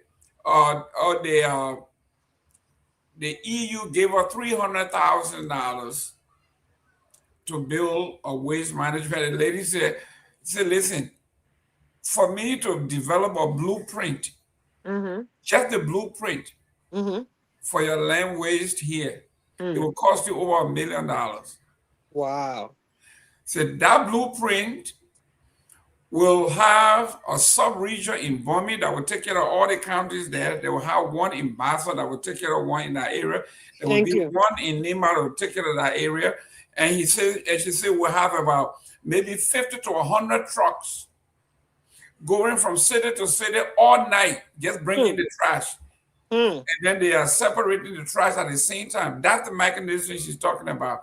And you're talking about 300,000. So obviously your priority is not where it's supposed to be. They took them to the landfill here. This is how landfill is built. Right. Landfill is like a mat that the engineers they build that goes underneath huge stuff. Under that, they also make it that the gas that comes from the dirt, they get gas that they capture and use in auto. So it's a whole different industry. When they first came talking about 300,000, the lady, this company went to Liberia with me, came back here and said, listen, it was a waste of our time and effort and energy. She said the last one we did was in Ghana, and they put together an excellent waste management for Ghana. And Liberia had no interest. Wow. So this is what we are talking about for President Joseph Boyka and these folks that have lived in the West. You talk about some of these people, the Minister of Information, he spent some time in Boston. All of these people, while they were waiting for a job to come. You want to tell me they didn't look at the scope of governance? They didn't look at police. They didn't look at water management. They didn't look at trash. They didn't look at youth management. They were just waiting for government jobs. I think, from one of the things I see, Mr. Gayman, I'm not cutting you off. I think people are just interested in occupying the position to issue on the Liberian people. That's it. They're not interested in occupying those positions to make a change in the lives of our people. Because we have been having this problem for decades. And we still have it. One region after the other, we still have a waste management problem. So you come, you say that, oh, I want to be this, I want to be that in the government, and then you get this position, you have no idea how to solve the problem. So our problem is just way beyond ourselves. I don't even know, seriously. And somebody can have the intentional desire to invest something into this area. Our people will be free and will create jobs for our people, and our people will be healthier and live longer. Look, we're talking about this zone lion thing, and most of us were concerned. What is the story with that now, and how far have they gone? I think they're still in the incubation stage yet. They're still trying to work out who's going to get kickbacks first. Yeah. So, that's it. But the thing is this, right? Look, to bring these big specialized groups for this kind of work, you got to have experts on the Liberian side that will be discussing across the table what you want. The mistake we keep making here is that we sit down, we the leaders of this organization, this institution in Liberia, with no idea, no clue. Then we bring the guy who have all the idea. When they come and see you looking like a man who's a dummy, who has no idea, then they manipulate you and make profit. The world we're living in a world of competition. If you don't stand your ground, somebody will eat your show, like Sarah says. They will eat your show right in your own country on you. You understand? You gotta have people who understand. It's when I'm telling you, I can do this, I can do this. You gotta have expert who knows what the situation is, so we can discuss with Zone Lion. How can you do it like this? This is a situation. No, like I said, West Coast and low population. So Liberia is 5.2 million people. How do we address the 2 million people that are creating? We got all creating waste. In any case. Yeah. How do we handle the situation? How do we work out the mathematics and the ratio of person to waste? And then how do we now collect the waste per community, per region, like the person telling you?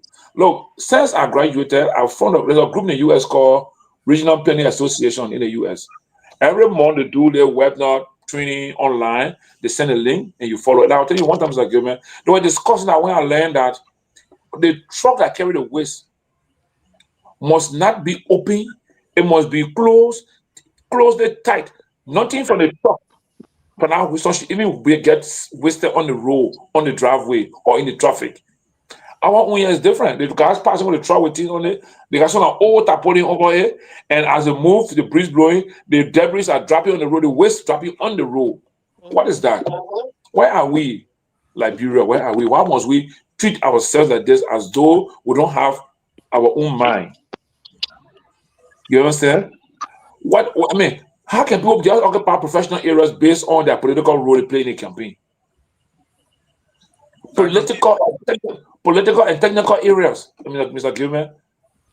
Because so if I rank him for Gayman myself as campaign chairman for Gayman in Basel, Gayman becomes representative of resident in Basel, and I say, Johnny, I'm making you the head for all the medical doctors in Basel. Does that make sense to me when I have no medical background? I don't understand the medical fee, or because I may be given to win elections?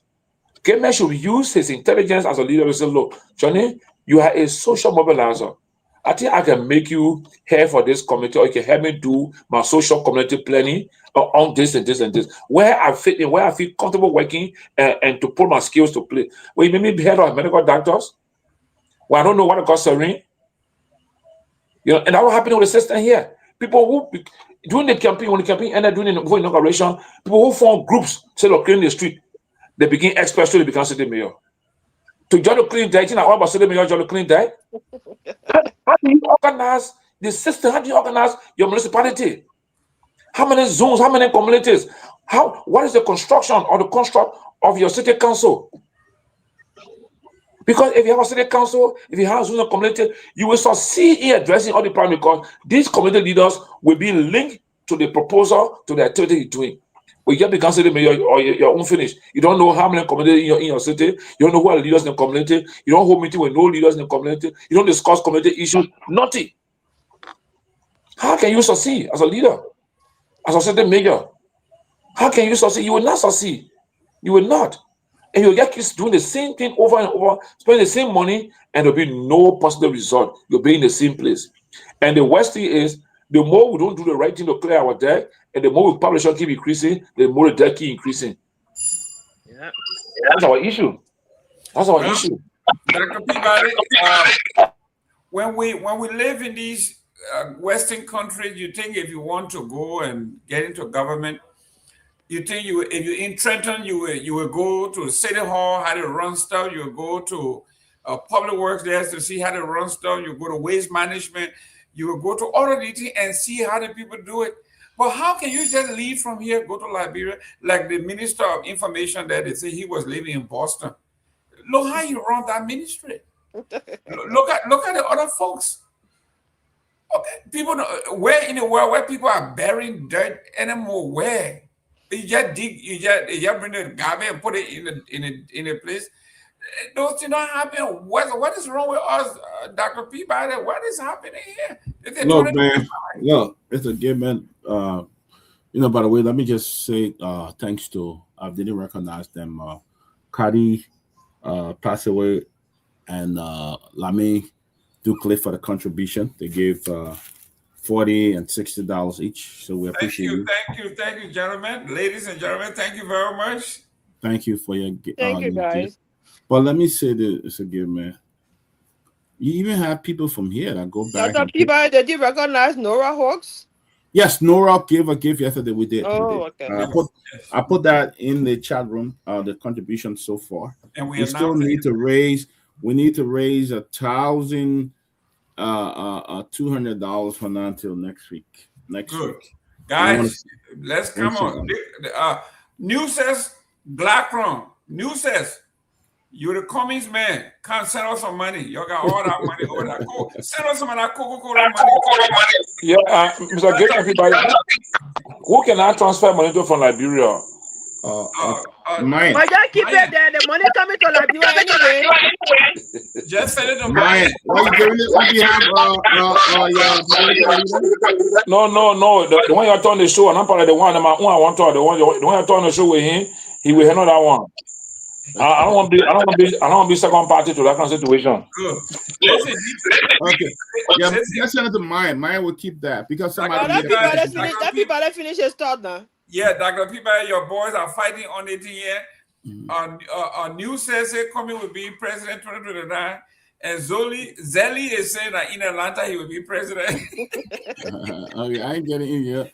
No, you didn't go that way there, Mr. I did it. That's what got TCA lively, okay? Yeah. People come here, they're not disrespecting, it's a debate, it's a good one. Yeah, doctor, go ahead. Look, it's a good man. Some people come here, some people leave from here, they work here, they have strong work ethics here. They go back to Liberia to change their work ethic. They do their own thing. They'll do their own thing. So the thing is, seeing how they develop work, how they do their thing. I don't even want to look to the developed world, but seeing how other countries like Rwanda, other places have been able to keep their city and keep their country clean. Because when you keep the city clean, it keeps your health clean as well. But the problem here is our people don't care. You don't have law. City corporation. The other day I was in Trenton, where the mayor of Trenton, I attended a function where the mayor of Trenton was there and the fire chief was there. And he said the mayor of Maria reached out to them and said they only got 4 fire trucks. So you know how many trash dump part they got in my road there. Why you don't outsource that? Why you don't give the garbage contract to private contractors who will go out there and clean the city? The place is extremely dirty. Look, it's so dirty. I mean, until you can't even wear slippers. I don't even wear slippers in Monrovia. I don't like to wear shoes all the time, but I can't even wear slippers because you could be putting your foot in feces at certain places when you walk. Oh yeah, absolutely. Pee and feces. You can put it there. So the thing is, our people, we just live in, I don't know if it's a utopian world we live in or what we're living in. We live in a world where we don't give a damn for anything. We don't care. Liberians don't care. And you think that, oh, they think it's big time. Oh, Liberian care, man. Liberia, oh, we care. We're moving, man. Liberia, stuff like that. But we're just making it difficult for ourselves, making it difficult for our children to live, making it difficult for even foreigners to come live in our country. Because we don't even have the basic things in place to hygiene, to clean the city. We don't even have that in place. Who want to come live in Monrovia? You got people come to live there and to get sick and stuff like that. So our government, the Monrovia City Hall, they were all around here prior to inauguration, digging to the cutting grass or the removing dirt. Look over Monrovia and I see it. Dirt all in the corners. I mean, in some of the places that those dirt are, go across the bridge. So you pass the free put, look on the side there. See dirt. Go to a red light. See dirt in the red light area. See dirt to Douala Market area. And it sit there. I mean, you don't even have a system of garbage collection and disposal and things like that. It's sad, but it's a don't care country. It's don't care. The don't care attitude is destroying that country. Really, really bad. Guys, and I keep saying this, and I will say it until you get upset. When the Congo people were running this thing, you said they were not doing good. You wanted you were going to do it better. And your country boy came from Basel, Lofard, Bon County, Nima, you come over here. You have no clue. And look, you're living in the place. You're making more money than the Congo people ever made. Look what you're doing. The suit you're wearing, you're not even coordinated colors. You just sit there. You won't be matching. We don't match anymore. We coordinate colors. You're sitting over there with red shoe, red socks, red pants, red shirt, red jacket, red hat. Then you're walking around. You come from Bon County. You come from Lofa. You know nothing about city cleaning. The other fool that they call the city mayor there have no clue. Burying dirt. 2025, you're still burying dirt.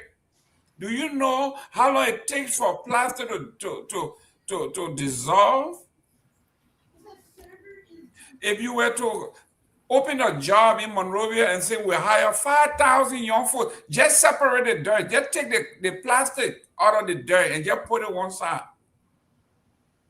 You will make millions of dollars. You will make millions of dollars here. Where I brought your Liberian government, the man said they made $10 million from cardboard. They bring all the cardboard, the machine compresses it and make it into a bill. And they stock them. They take them to the port. And the Chinese company takes it to China and we get paid for it. They brought them here, told them this is how it is done. There's a company that specializes in buying glass, empty glass bottles. They separate them. They got a whole place. Plastic. They got plastic, they got glass, they got metal, and then they got cardboard. That alone generates so much money, $10 million for a small city that brought in money from trash. $10 million US going for trash. Come in, our trash, we give it to them, they give us $10 million. And Liberia got so much trash. Johnny, if you want to know how dirty Monrovia is, go to Monrovia with a guest from abroad. Dr. Peabody goes out there all the time. Sarah, you go to Liberia with a guest and see how embarrassed you will be unless you have no conscience. Go to Liberia with a guest and walk. Look, one of the deputies from the embassy and I were going down on was it Benson Street? Gurley Street. She wanted to buy gold. And we were going to look for a gold place to buy gold. and they park the car. And they have to walk on the rock because of the feces. Some of the pipe have broken. And these people are jumping from rock to rock behind me.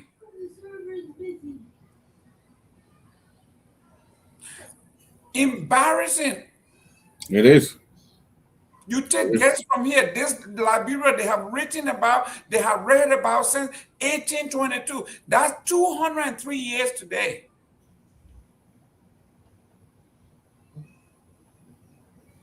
We saw a car in Monrovia.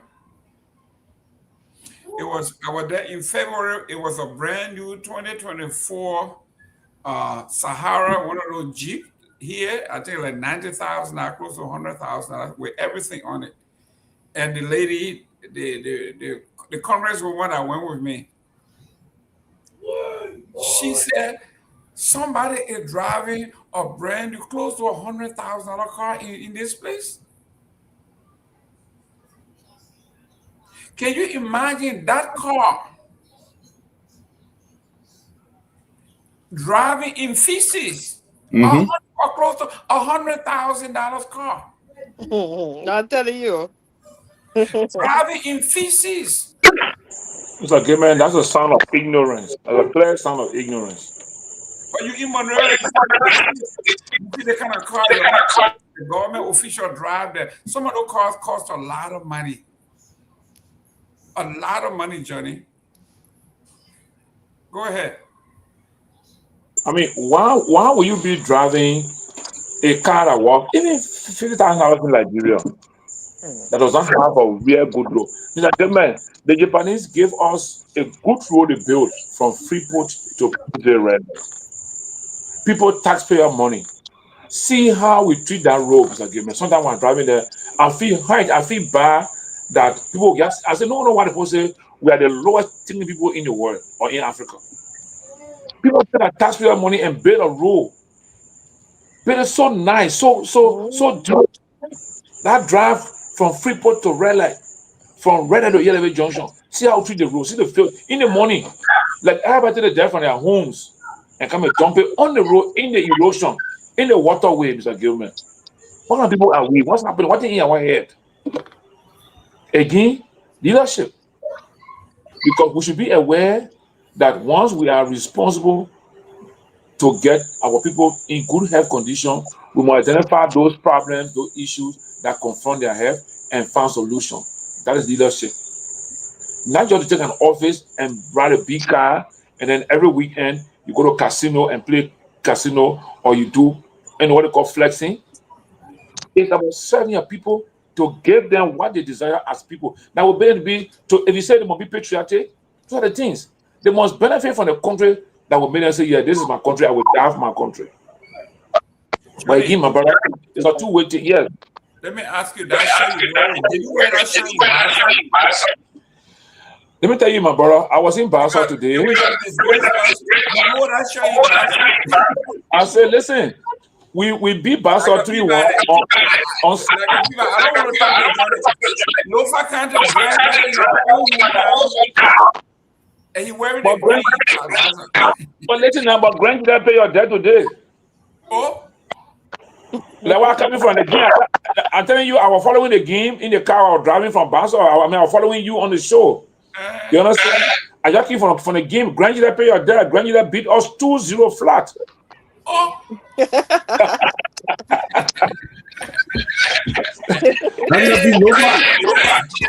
I'm telling you, my brother. Grandchildren do all. I understand. I said grandchildren, and the grandchildren. I was sitting with my friends. I all enjoy work with them in grandchildren. We sit together, and the guy said, "Johnny, we will beat you because one pay our pastor put there." I said, "I agree." But Bazon district in grandchildren is all kind of the Bazon. That's why when I went to work, they put speaking the crying in Bazon. I said, "Wait, now they put pastor people here because they are not different from that crying sound just like Bazon." People in Bazon district in Grand. Yes. So, but anyway, yeah. So Grand pay your debt today. They gave out 2-0. So the whole zone now open. Grand but Bazon is the least in the zone. Bazon drew today with Grand Cape 0-0. Oh, so Bazon Basso has 1 point. Grand Jide had 3 points. Lofa had 3 points. Kamara had 4 points. So on Saturday now, Lofa will play Grand Kamara in Monrovia at the SKD, and then Grand Basso will play Grand Jide in Buchanan at the same time, because they want no match facing at the same time. So that game will be the game that will determine those that will come on now for the next stage. Listen, we put so much effort in our county meet, guys. We talk politics later on. Abu, I know you. Abu, you in Monrovia. Don't tell me you don't be embarrassed when you're driving around Monrovia with. Just tell your friend who is the city manager there that the city is filthy. It's dirty. Listen, they said they defeat the Western Boys in a difficult position in Group C, especially after Grand Cape County aired Grand Jide 2-1 in the opening match Sunday at Doris Williams at home in Bassa. Lofa took an early lead before Grand Bassa responded quickly to level the score. However, the defending champion regained control and dominated the remainder of the match to secure a 3-1 victory, disappointing thousands of Bassa supporters that had gone to attend the game. Fofana, who won 2 county meet titles with Nima County, joined Grand Bassa this year amid high expectation for a strong campaign.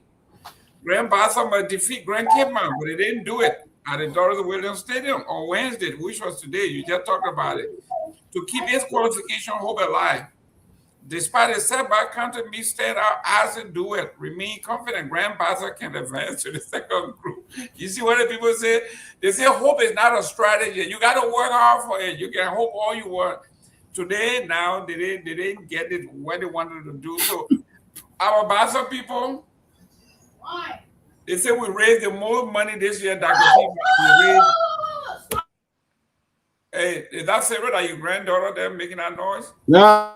He right here in the basement, you're playing game. That's the problem, you know. Oh, okay. So, Dr. Peabody, the people came and disgraced us in our own hometown. We raised the most money. We listen when the Bassa people dress. You see how you say we're going to win this thing, but it's not about dress. You got to play the game. Oh, Mr. Gayman, we even got light in our own home. So the first girl got light and Buchanan don't have light. Can you imagine? We got light, man. I said, Johnny I want to ask question, yeah. So then, like what they say, it can't blink. So they like, where is the light? Ain't no Bassa no light. We got this. You took our light. Our light is Dylan. He's in the Senate. So you took the light from Bassa. Lord, me, I beg you. But while I was there in the last, since Sunday to now, I observed that they are painting some concrete posts around in Buchanan. So I'm assuming in the next 6 months or 12 months, after they have constructed or built all the posts, then they will have energy in Bassa, in Buchanan. I think they are, because the power station is right by Buchanan. I'm surprised that the power being around there for more than 3 or 4 years now, and Buchanan is still, like in darkness. But I mean, for what I saw them doing the last few days, I've been going Buchanan back and forth for the games. I think if the work was the kind of pace I saw them working with, maybe in the next 6 months we'll have all the posts planted, and they might just energize the line, and Buchanan will have current. Johnny, you are a very good politician. I've been seeing that work since 2010. That's 15 years. They said December, we get like December. Now you are saying another 6 months or a year. So when will they want light come?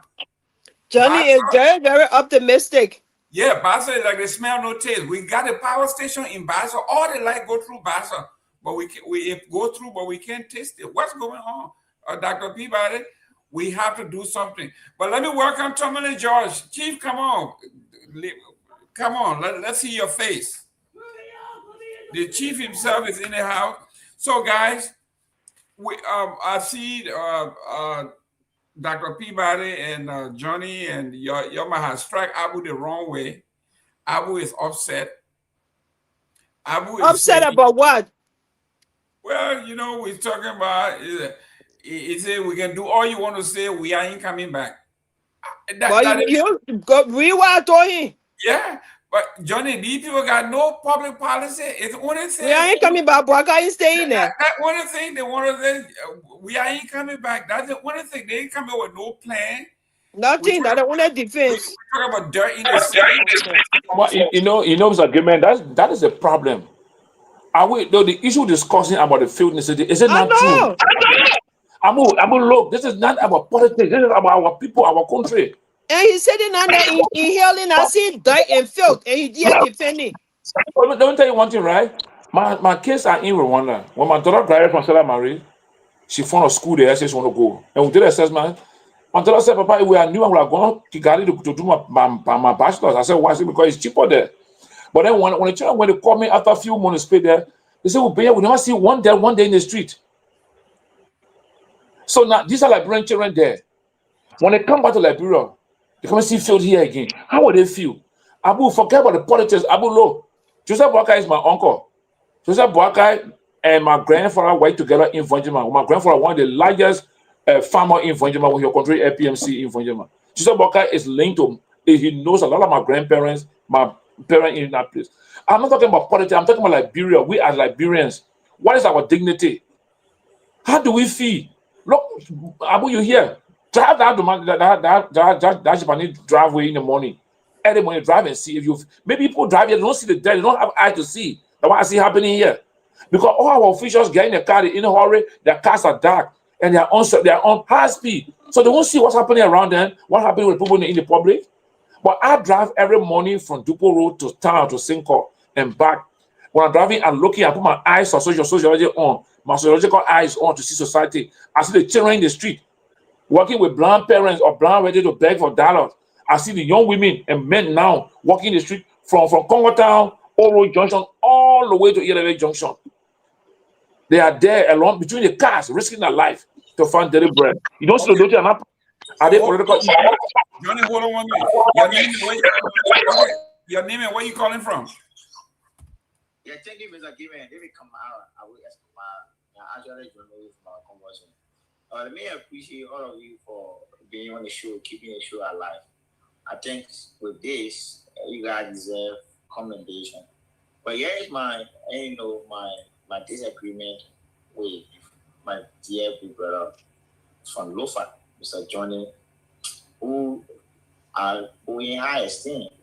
Because the fact that you take time as part of your schedule to come and discuss issues concerning our country, whether favor government or against government, you deserve an applause. So for that, let me say thank you. What do I mean? Nobody is actually, claiming to be perfect. Not all. But the steps that we have taken, the changes that we have made, I'm wasting our time, man. I'm on the show, claiming to be a patriotic president, and I acknowledging that. There were different of you. You used to acknowledge anything other people did? Sarah, you gotta get a mention to land. I'm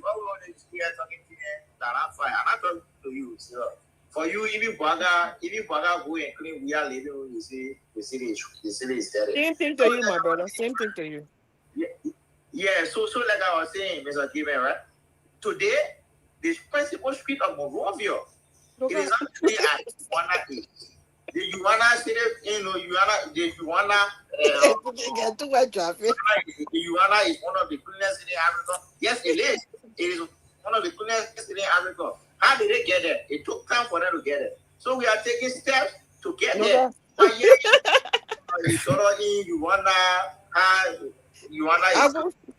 will not waste our time, may I beg you back. But my point is, we are taking steps to clean the city. It requires a lot of support. So other people are not taking steps. I think it is sad. You should not be doing that. If you are a patriotic president, you should not be doing that. Look at okay, I will take you. Because people passing, wasting death on the street, and nobody taking responsibility. These same folks who claim that the city is dead are the ones refusing to pay the municipal tax. Instead, oh my God. Oh my God. Who went to the street and stopped there? Oh my God. Mr. Tony, you stop that. You stop that. Nobody is speaking that Baga is not your uncle. Baga is your uncle. Oh my God. Your uncle about. You can't on the show here to attack Johnny for being Baka uncle. Nobody for you to say, hey, no, if you are not taking airport, that's on inside. You should not be doing that. I look forward to see all of you January. I'll be back on the show January. The people I stay with you on my teacher. I'm not going to the TCA teacher. Okay, Chief, we say you want. Thank you. that is Brother Kamara, one of the young people. Hopefully, they can put him in a position. First of all, Mr. Gayman, can I respond to Abu? Go ahead. First of all, Abu, you have to know that. Man, come on, man. Let me talk to him. Let me deal with him for just 1 minute, please. Okay. Abu, you have to know that everything you say here doesn't really make sense. Number one, you as a United Partisan did not even give other people a chance to do anything. You were in the corner there criticizing everything. Then you come here to tell us that it takes time. Since when you got to know that it takes time, Abu? Since when? When you come on the platform here, talk different thing. We're talking Mama Liberia. We're not talking about your UP talking point you passing around way. Because if you are your raw messenger in the first place, you criticize other people yesterday. Then you can't tell us it takes time. You know it takes time before you are criticizing other government institutions for the things that they didn't do. You think a room was built in one day time? So stop it, man. Abu, don't come here to come waste our time here. Don't go ahead. Dr. Peabody. Oh, no, let Johnny go first because he called your name. Yeah, I mean, I don't think I have much, but Abu has to understand that. I'm not even speaking in the form of giving any negativity on the government. I'm discussing what is happening in Monrovia, what is affecting our population. Is Abu saying that the Somalia draft is clean or there's no debt? Is Abu saying that the market in Raritan is clean, no debt? Is Abu saying that Sony Wen, the Sony Creek that goes to the Atlantic Ocean, is not polluting the community? Is Abu saying that the market in Redland, in Gorbachev market, in the Omega is not dirty? They don't have field parking all around? Abu should be telling us what are they put in place to address these issues. I am saying, will the problem will continue to exist? All we have to do is develop a system that will address these problems continuously. The more people exist, the more people live, the more we have garbage waste to prevail. No human being, no waste. More human being, more waste. So, Abu, please, my brother, I'm not even criticizing the UP government. I don't even read for me to criticize UP government here. I'm here discussing what is unfolding in Liberia and how we should address it. And I'm speaking as a professional background. I'm from the regional science of the UL. Go to regional science, even go online UL and see regional science courses that are taught there. That's where I come from. It's from that background I speak. Thank you, Abu. You're my brother. We all love Liberia, but maybe we all love from different angles. My statement now is not a political statement. It's a clear sociological statement I'm making here with reference to health and longevity of our people. The more waste we get in the country, the more we have people getting sick. And once we get poor health system, then we'll have less expectancy in this country. Thank you, Abu. And according to social work, I mean, that's a social problem right there, Johnny. Yeah. It's a social problem. It is a social problem because it's affecting a larger segment of people. Both social and personal problem affecting a lot of people. So it's I was saying that Douala market, you don't see the garbage smelling like feces.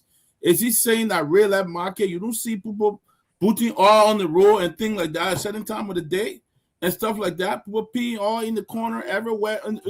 In from the major places, you see them get up and peeing all places. The trash have taken over some community. I mean, until it had come onto the main road. What I was saying here, okay? So the fact is, we got a minister. We got a city mayor who was just grandstanding when Omer Boaga took over. He was on the grandstanding. He was doing nothing. They were all over cleaning the city. They said, Joe, we had left the city so dirty, and they were going all about cleaning it. Look at Monrovia now. Look at Monrovia. What news? Yeah, high grade. How you call it? High grade. You know, but part of the city is very dirty. Monrovia is too dirty to be a city. Not even part. Most of it dirty. It's too dirty to be a city.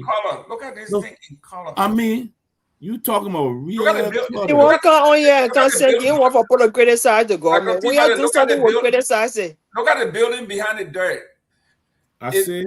The dirt so high. Look at you can really people are talking in that. And that place is where people use to defecate. They go to defecate as well. And then the party trash out. And the problem is an age-old problem. Now what we're talking here, you can't sit there to can't talk.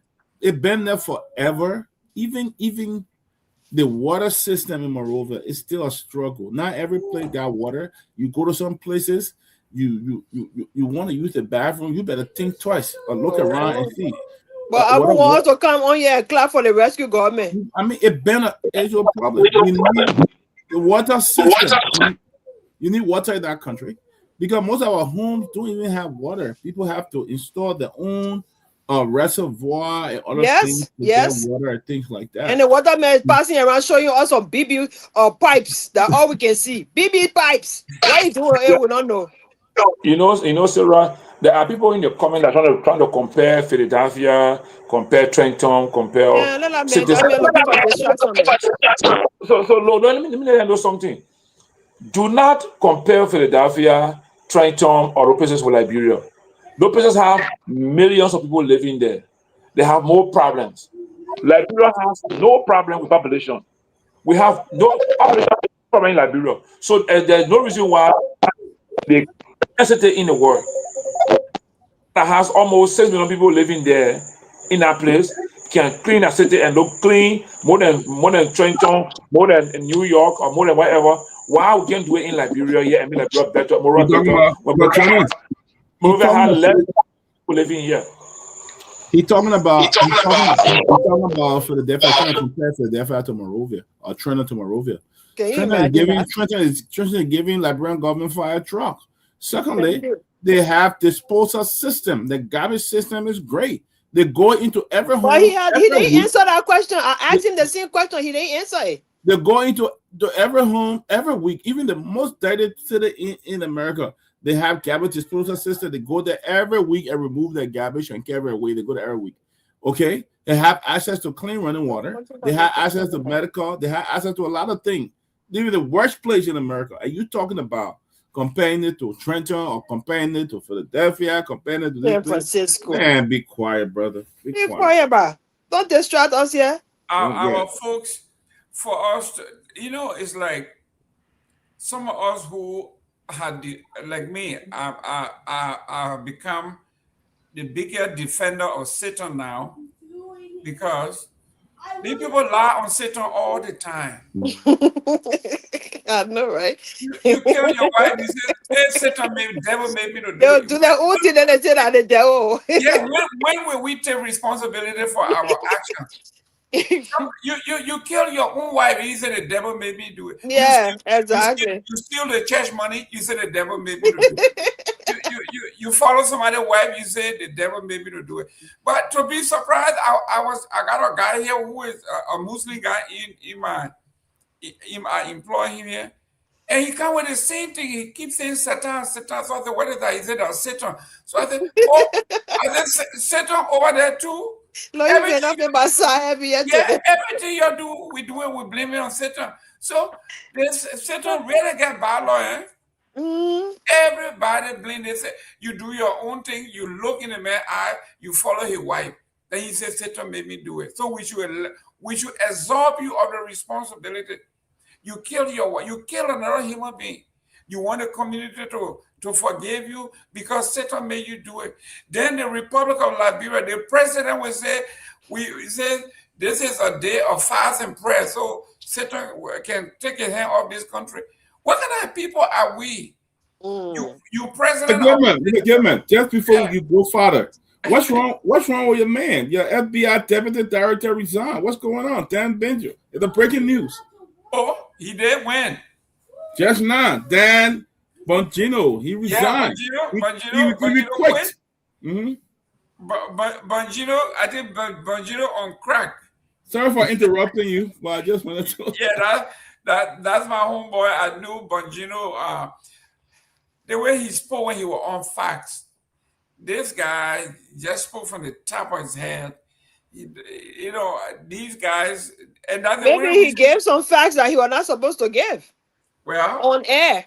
Well, if that's what he did, then he need to go. But to me, he was not a right man for the job. You know your papa when you sleep on your left side, you can come out with something. That's right. You step on his toes, you're done. And that's why it is. But yes, this thing about the Satan thing, and the thing everybody blames the devil. When will we take responsibility for everything else we do? Abu, you over here. What we are talking about here is not fiction. If you come out here and say, you know what, we have been having garbage problems since 1980, since the coup, or since after the war, everybody come into the city, overwhelm the city, you will make more sense. Abu, people will believe you a little bit, but to come here and say we're taking step. What is taking step? What is step? Y'all been there 2 years now. We can see the step. Yeah, I mean, when you say you were right here when President Waga won the grandstanding. You brought all the women from everywhere. They were sweeping the streets. Thank you. Everything. Where is the sustainability? Yeah, where are those same women that were cleaning the street for the inauguration? Where are they now? Because the day that I'm not cutting your Mr. Gayman, the day that women clean, it already gone. They finish sweeping up. The day they come, people, just like Jimmy said, more population, more die. You can clean there here today, tomorrow you are not cleaning. You have to have a system that works. That's why we're talking here, and they can't on here to come tell, get you change for what? You get other people change here? Look, the place is so dirty that even for people to just pin us, you know, these you can go to places here, you can buy things and go to your home or ministry and just kind of watch those things. You see some of the government building in Maria, you yell. The pin have been there since Judgment Day. They pin there all on government ministry. You know, they can't even power watch to power watch. That's the people have on the Capitol building. Have you taken a key and look at it? Look at how dolly up that building looks. Worn out. They pin everything. They take millions of dollars from that building and look how the building looks. That doesn't even represent a country. Look at the Capitol building. Yeah. And every day they sign an MOU, they're bringing guests into the place. I don't know how these Dr. Peabody, if somebody's coming to my house, okay, if somebody show up to my house unannounced, I feel jittery. Just imagine then for you to bring in to make an appointment months in advance and have presidential candidates and other folks coming through. And the place looks, I said, when I took this congresswoman to Liberia, and we went to the Capitol, and no restroom for the woman to say, take me back. Can you imagine that kind of national disgrace? Take me back to the Boulevard Hotel to use the restroom. Oh my goodness. It's quite simple, Mr. Gayman. When somebody live in filth so long, that's sad. You don't even know whether it's dirty again. Everything appears to be clean to you. And that's how the people take guests to that country. And they don't care how dirty it looks. They don't care how horrible it looks. They just carry those people there. It's so shameful. It's shameful. It's shameful. Look to the University of Liberia. Go see building that have been there since 1990. Oh, Jesus. He can't even renovate it. And they're building $2-3 million home places in Lofa. Oh. It's simple that administration priorities at the university that they can't use that million to say, let's rebuild this place. But I was reading something that the African Women Lawyer Association had a meeting. They had some gathering at the University of Liberia, and the man who interprets Supreme Court ruling was the guest speaker in that kind of filthy looking place there. They were not even ashamed. You get the people from Nigeria, Ghana, when they go there, they will say, but what is this? Is this any one of the people wanted to use the bathroom or something? How my God, have mercy. Oh my God. You know, for us, our country, so it's nothing to embarrass us, our country. You know, wow. But you know, I look. Small Mr. Peabody, And this is something also that's also scientifically proven. If you are building a place where you expect to have 200-300 persons per day, you should create room to accommodate people waste management system. How can you have a building that have every day 100 persons in it, then you got 5 bathrooms? How are you going to manage that? Those bathrooms will be under consistent pressure. I don't care how much the monitor continues to clean over and over. They'll have problems. Yep. You can have a place that you have 100 persons there every day, in and out. Then you can have 5 bathrooms or 10 bathrooms. You should have bathroom, the ratio should be like 10-to-1 bathroom ratio. 10-to-1, 10-to-1, 10-to-1. So as clean as possible. You understand? And my sister Sarah, this issue is not about government that we are condemning government. We are highlighting this issue. So if you are a sincere government supporter, take note and communicate saying, those people you got in government say, look, this guy discussed this issue. We think it's important. How can we get this thing addressed? How can we solve it? What should be the purpose for coming to the kind of show and listening to us instead of coming to count, give competition? You say, oh, this is happening in America, it's happening here. We want to make our own play the best place.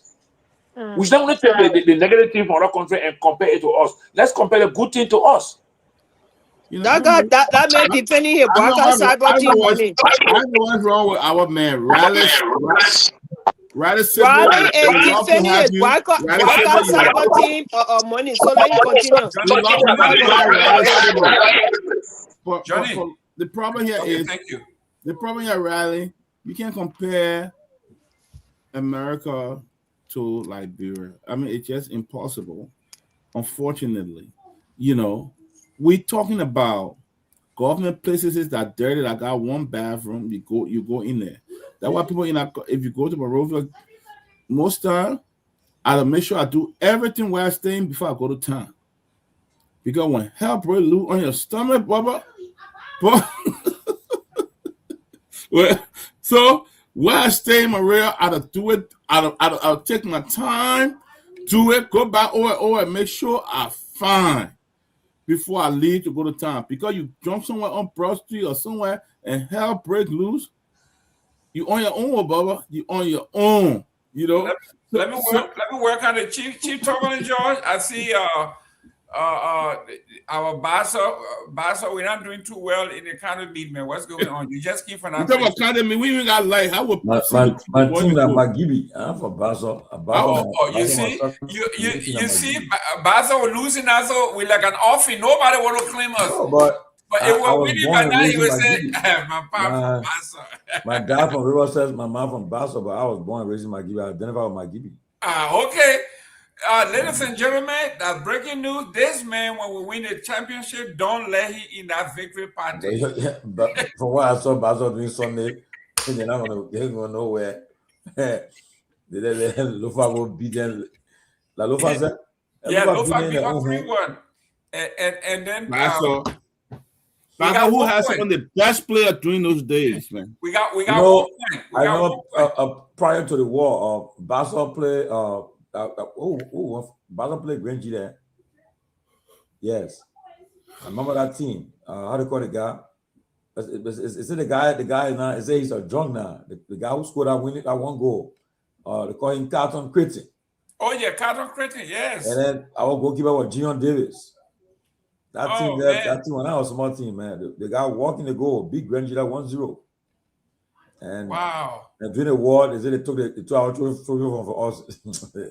That Grange, Nima will beat 1-0, will beat somebody 1-0. So, so I mean, the county meet, that's when I see if we're supporting our local teams like that. Yeah. Because county meet, I want to see all the politicians, everybody identifying with the various teams, and it's more exciting than back in the days, when we had IE and Barrow playing, St. Joseph, Bami. But nowadays, it's no more fun. When I see them watching the European game, I can say, look, I can get to me, When you pass and you're driving, you see them, they all sit in one place, then they go on Facebook. You think I see everything they're talking. My man, they won't. I said, look at that. they worshiping these European clubs, Chelsea, Barca, and Real Madrid, all these stuff. The people camp at night for the European team. Yeah, they buy the jersey more than they even buy food for themselves. Yeah, back in the days, man, you saw when they say National League on, you see IE Barros and Joseph Orlos, it's in playing you shut down go to the money go on the fee, but again, I mean, hopefully one day we'll get a leader who will transform our whole country and make our gospels are unifying yes. They are doing the war. When Nusa were playing, they had Greater Liberia and Morovia. People come from Greater Liberia, watch that Lone Star game. We are one. But today, the country is so divided to the extent where even a Johnny in the ruling party, and you take a picture of Johnny, they say you bought the money I got up. I won't call it names, but two top opposition people say, "Oh, Tomalin, you see your closing argument, you're a regime collaborator." I said, "What? You see, you're undermining the protest." I said, "How?" See a reporter taking and showing the people taking names down. I said, so I make closing argument regime collaborator because we take a picture. Hello, but at the end of the day, that's how the country looks. To the extent where even when you sit somewhere, you go somewhere, they want to divide, show you. And I promise I would never get myself involved into that stuff. Where Johnny, the ruling party, I can talk to Johnny. No, like for instance, last Monday, I was at Terracotta restaurant. Who having lunch there? Fadika brother were there. Fadika were there. And they chose the ambassador. I went there together. Was sitting out there. The first lady were in it, but next door. And people were there, mixed up. People from the opposition, mostly the ruling party were around. The people were there. Said St. Jackson was still sitting by me. When the first lady came outside, he said, I said, to go take a picture for what? I said, for what? I said, Papa, where are you? I said, go back. I can't go there. I said, one, no minimum, one, no minimum, two. And I'm part of the poor government. And I also put it there, I gotta go bring the picture. I just relaxed myself, chill, or the time to go and left, but that's how the country looks, and it's a sad thing. Coming to 2020, in 2026 now, I can say, now it marks President Bogart, I think, coming to his second year in office. He's going to his third year. Yeah, so this is where the challenge comes from. 2026 and 27. Like I told the vice president, I told the popular minister, although who I met, I said, look, this is the year, 2026, 27. You got to show your juice, though. Because other than that, if you don't show that juice, depending on the opposition too, if they announce splinter, they come together. I saw Musa just now watching a video of Musa. He went to a church. I mean, take it or leave it. Musa Bilita is making his name, man. The people are calling him Prezo. I mean, people can take it for a joke, but don't overlook it. Maybe this will be the time for the glass ceiling to be broken. You can never tell. Because people are, like he said in the church, he said, I owe the church. He said, because the church educated me. The church gave me a word of 28 years. And so when I come here, you don't owe me nothing. I owe you. You give me a woman who I've never wanted to her to be a Muslim. She's a Christian. I'm married in the church. I was educated by the church. So he's making that connection, and you can see it. Making that kind of connection is the people buy into it. And he gave them 250 bags of cement with, I think, 100 lights. Look, in Liberia, our politics is way higher reach. And it's just because of the nature of our country, our populace. I don't care what you try to do. You go to visit a constituent or district, the people ain't care. Whether you get money, they will tell you, say, when you tell them, say, well, you elect me, I will take the money and make your life better. They will say, yeah, but at the end of the day, they say, Mr. Johnny, we got a problem here. We got to fix a problem here. The man just told you, say, he get the money. He like me, so I'm getting money. They won't hear that one. They want somebody will say, you will do this. And so, that's why I say, if you don't have money, don't get involved in Liberian politics right now. Because you know why? Over the years, Mr. Gayman, Peabody, and Johnny, over the years, our leaders they are put people in that position to be beggars, and the people expect you when you go to them, they expect you to give them something. You go there to talk to them for their own interest, their own good. You say all the good things. End of the day, they say, they will tell somebody, tell the man, oh, yeah, get something here for the people. So even the press people that are following behind you too, they are putting on. So at the country, so you say you won't be a leader of that country, and you traveling, you being broke, you won't be stingy. But I mean, I'm sorry to say, but that's our culture. That's how they're looking now. It would take that leader who will come and change the culture, who will change it. That mentality that people, you see America, you don't see the politicians go to places and say, they will tell you, they will only be attacking the policies of the opponents, the policies. Then tell you, say, oh, I'll give you this thing. No, I never, look, I tell them, when I came to the States first, or in Rhode Island, so we thought, like bro, in right, you call the politicians there. That time we had a man, Jack Reed, you see, he's still in the Senate there. Jack Reed, what a guy named Lincoln Chafee, the two senators from Rhode Island. We're having fundraiser, like Brent from having fundraiser. They say, yeah, they put coming up money. When people go, tell people to do, open a wallet, put the $20 there. You take coming to pledge. They say, I will give you a $5,000. I said, no, that's what I'm doing. Like, people don't do it. Go open a wallet to the $20, put it there. You know, I mean, that's how things look, you know. And you know, let me tell you one phone before I end. We started the CDC in 2004. So I was the co-chair for the Rhode Island chapter.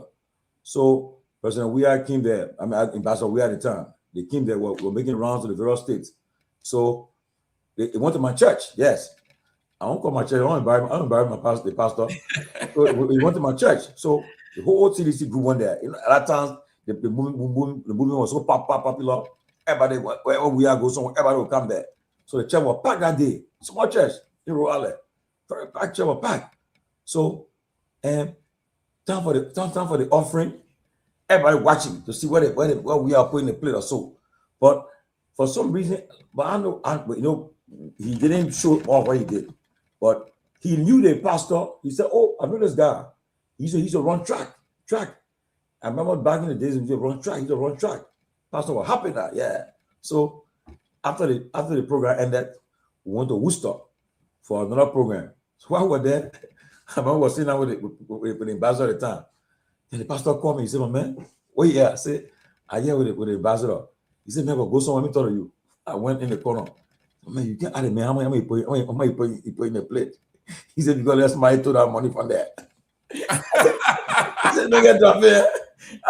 He said, "Yes, somebody took that money." That man personally, the man, I saw the man personally heavy in the plate.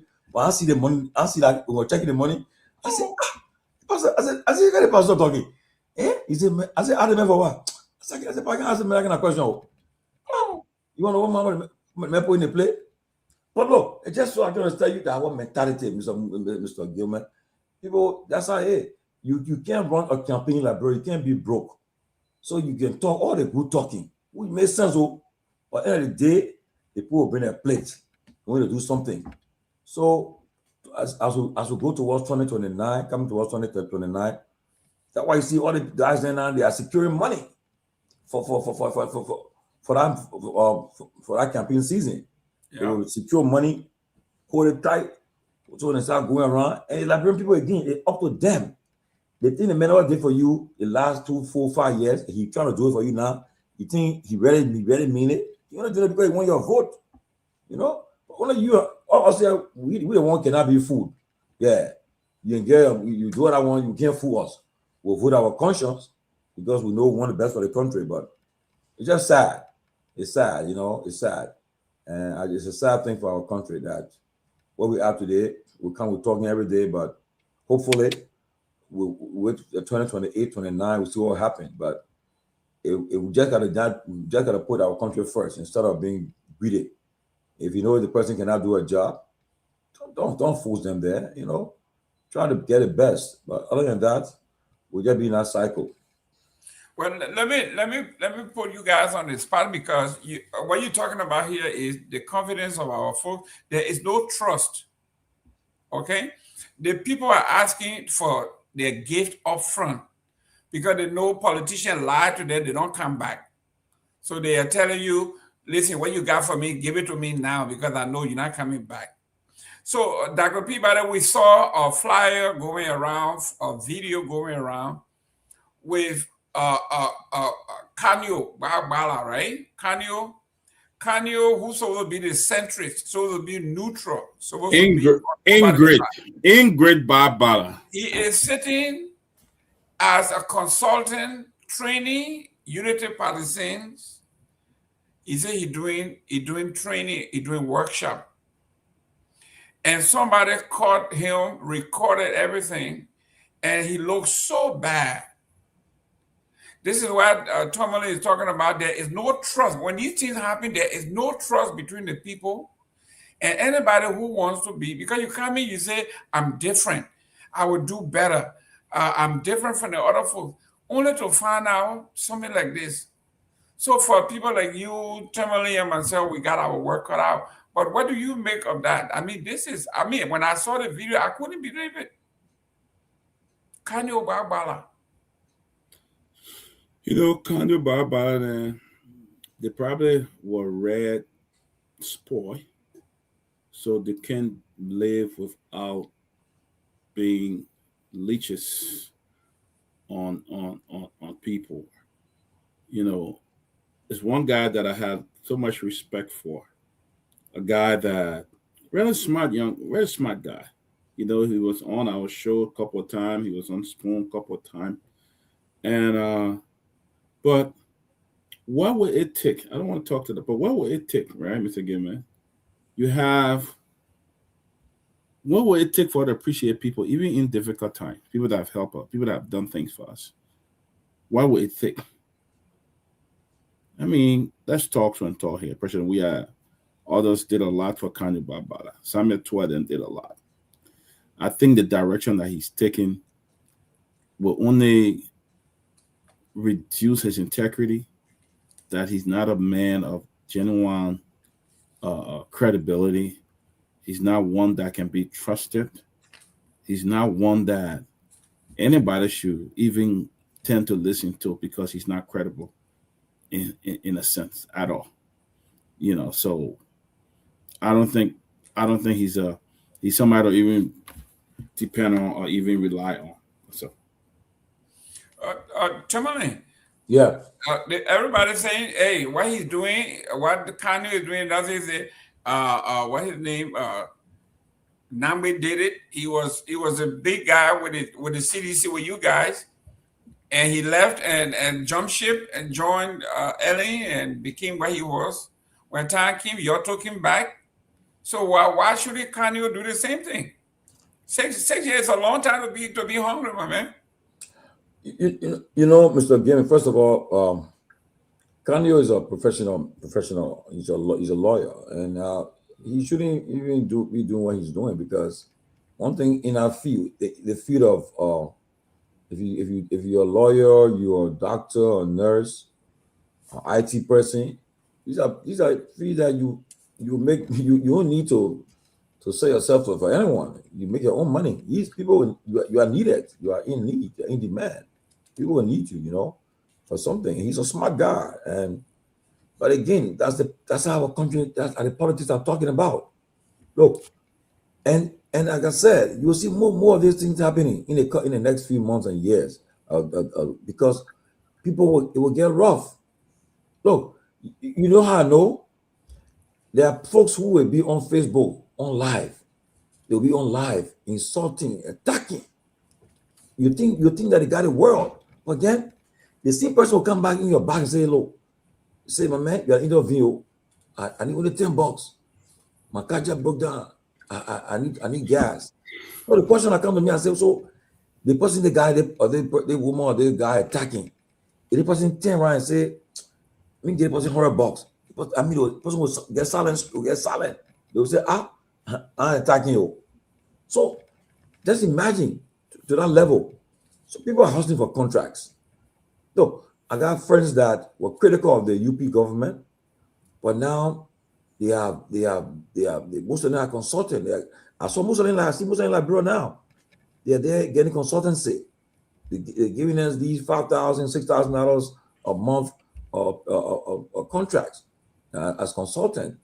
That's what they're doing, because some of them cannot stand the American way of life, the American way of getting money. Some of them can't stand it.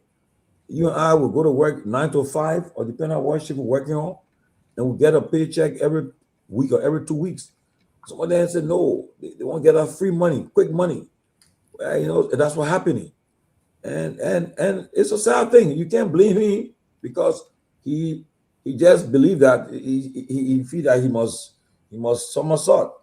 If we are come back to power tomorrow, he will tell you, say, at the time maybe the issue was the central movement we're in the center. We are to take that position. Now maybe we'll say now we're going to the far right, the far left. And that's how it is. But mind you, let me remind you all, you see more of these things happening in the coming months. Because look, when the going gets tough, people will succumb. Honestly, it's rough. Like, man, you go like bro, you see for yourself. It's rough. People can't make it. Look, to the extent where I remember the place, they call Parliament, right? It's a political place. You go there, people there, and as soon as you take a seat, the post smart. Hey, it's Tomalin George. Yeah, closing argument. Yeah, my man. Look, you guys, you take a seat now, and then you're a gentleman. You can't be there. The man say now you can offer the man too, or you can offer the person. You offer. You say, yeah, get your drinks. Then the discussion starts. They start bringing some old story from the past that you're connected to, and stay there. Then the minute you go in the bathroom or do something, they say, comrade, in the meantime, please put on my, and this one for the family, the back of the ball tomorrow. So drop something here, please, that's paying all that my. So tell me now, but now the same people that are attacking the official, and now what I noticed too, look, those who were in power yesterday, right? Mm-hmm. Now, those who are not in power, those who are in power now, everybody coming down to that place now, you see them dress up in a purple suit with two cell phones, with a security, a bodyguard behind them, coming there now. Yeah, everybody's trying to show up now, because yesterday they were at that point there. Yeah, they were nothing for help. But today now, they are the one now people giving help to people. So I don't really frown on people who decides to compromise their own principle. I don't really, because it's up to them. I would not do it. You would not do it. Peabody would not do it. Sura would not do it, because we're in the greatest country on earth, and you go like, bro, you can afford for yourself. You gotta. Johnny is in the back. Yeah, you gotta go like, bro, and start and kissing somebody. You don't know. You have to speak your mind freely, but it's not easy. If you want to get a contract, you gotta succumb. And more happening. Trust me, because most of the people, they got their degrees here, they got 2 masters, one got the Liberia PhD. They want to shine, they want to showcase it. Like right now, on January 5th, Liberia takes her seat at the Security Council. It's a big program. Big program they're planning. I think the president will come, the Minister of Foreign Affairs will all be there. A big program they're planning. And for that Liberian office too, they employing people too. I mean, I know 3 of my friends already been employed. They're on orientation right now. They are there. So these people now, these will be on our post here.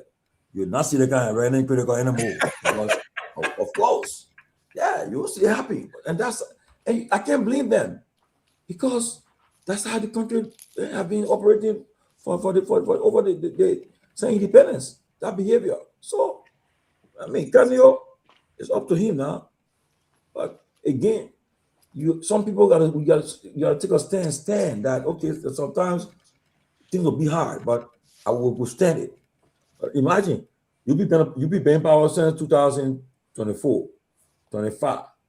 The first year, right? They had the first year. No, the second year. Oh, they took power 2023, right? The guy there 24, right? Yeah. 24. Yeah, 25. Yeah, the second year. Yeah. So next January, that's going to be the 3rd year. Yep. Midterm for them. Midterm start January. Yeah, the midterm for them is next year. That's a mid-year. And and with all that, I heard the finance minister talking about the compact. it's a good deal for Liberia, but it's a long process. I think Dr. Monba tried to explain to us here how that process works. Yeah. And so you're talking about around 2027, 28. No, he said 2030. When that money coming. And one thing too, if you're advising this government, you gotta be careful with this U.S. government they're dealing with, because you don't have a regular president in a warehouse today. No, the guy who ain't care and he has nothing to lose. So if you can't get too much equally joke with them, be all in chop with them. When Democrats start watching you and seeing the way you conducting your business, they take note of it. The next thing, they're gonna say, okay, the people that they were one side. You got to approach them with a bipartisan approach, so that whoever comes to power, you're not caught up in the web. So Mr. Gayman, it's a sad thing, but there's nothing the person can do. If you are in Liberia, you in Liberia, Mr. Gayman, and you want to survive there, you get nothing to catch on. You look for the first attempt you look for it, So that's how it. Johnny, how you been surviving? You're not a partisan.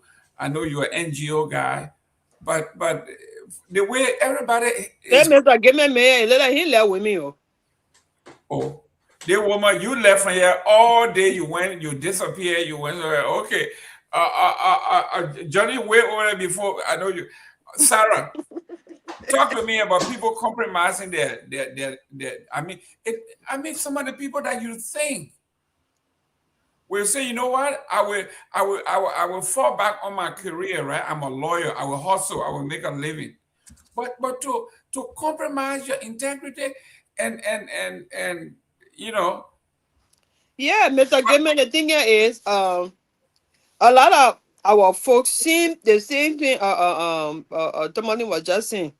This man doesn't need, this is a career man. It's not like how, some folk, they say the country is so high, people have to bend elbow to survive and stuff. This is a career man. Okay, he's a lawyer and he's a teacher at the University of Liberia. And for you to come out now, you say you're a centrist. Centrist, looking at the word centrist, you saw be in the middle. Then you say you go on our side, you go to Bwaka side. Your own centrism is to support the government. Your own centrism is to not ever criticize the government. Your own centrism is just focus on the lay consultancy thing you're doing to make sure you hold on to it. So that's lack of integrity. And he did it so much to the point that one of his members had to leave the group because the guy said this is not what they signed for. This is not what they signed up for. They signed up to, support the government, but at the same time, too, hold their feet to the fire. If something wrong, what they have to say. But this man, that's why he got busted in that video. Sitting, having consultancy meetings and stuff. You wanted people to join. And to tell you the truth, I don't really think the UP people really have a trust in that guy. I don't think they trust him because they know he's a leech. Tomorrow, if the table turns, he's not going to be talking for them. He's going to be talking for the person that is in power. Like a quote form of, politics. So that's what he's doing. And, for a teacher and a lawyer, it speaks loud about you. And it doesn't look good at all. Really. It really doesn't look good. But again, that's the character he has been from time to time. As I heard, that's how he has been. So that's just it. So in Liberia, when they say centrism, just know that you're supporting the government. You're not supporting Liberia. You're supporting Bwaka. Whether Bwaka is doing the wrong thing or the right thing. The fact is, centrism for Kano and his group is to support Bwaka. That's it. Wow. Johnny, something else came out, and I think I would, after you told me I got to chime in on this, someone called me this morning and said, do not fall for what Bwaka is doing to the country. They say they're using Martin Colley. Say what Martin Colley is saying over there is another distraction from the Unity Party to split up the opposition to make it easier for Unity Party 2029. Martin Colley and somebody else said they try to form another political movement or a political party. And the guy called me and said, don't fall for this. This is another branch of their plan. You take on the strategy from the Unity Party. Keep splitting them up. They're forming party after party after party. By the time you turn around, they one piece of pie here, we not split it 1,000 times and you win easily. So it's magically legit in your own estimation, knowing what was happening with what the guy need, with Kanyo and all of these folks. Is this real? Yeah, so Mr. Gayman, Liberian politics has its own flavor. The more you split, the split doesn't affect one person, it affects everybody. That's all I can say to that. I don't care how you organize your strategy to split a population into how many powers, how many sections or fractions, it will affect you, will come back at it, because Liberia is a small country, a very small population. I mean, everybody knows each other, everybody hears from each other. So how much can you split? I mean, I don't know why. Focus on addressing the problems that the people are faced with. Leadership is about solving problems. If you are not a problem solver, then you are not in the space for leadership. Leadership also, look, when you say, I want to be the head, in my mind, that means you identify a problem, you have a problem statement, and you have identified the story of change that will tell you how the problem will be solved through your policies and your actions. And when you win, you do those things. And because the operation Liberia is not that sophisticated that you need to do all the cutting. Just do what people want. Yes, I mean, the country needs to address poverty. You have all the young men and women of age, good labor force. How are you thinking about addressing the problem by putting them to work? Make them work every day so that they can have income. And as they make income, they will contribute towards the tax revenue base. Then by doing that, you'll be expanding the revenue base of your country. But that's it. But the issue of my young brother, Kanyo, look, all Liberians, all of us should be proud, should be an honor to serve your country when you are called to, but maintain your integrity. There is one person in this government that is not the partisan of any party. You understand? That is Mr. Jala, Dopoh Jala. I hope he doesn't feel bad I'm calling him. He's not a partisan of any party, and he does his work not as a partisan, but as a person who believes in what he thinks should be done as appropriate and the right thing to be done. To the extent that you will hardly see him at any political rally, whether it is the UP or whatever party, in as much as he's currently serving in the UP government.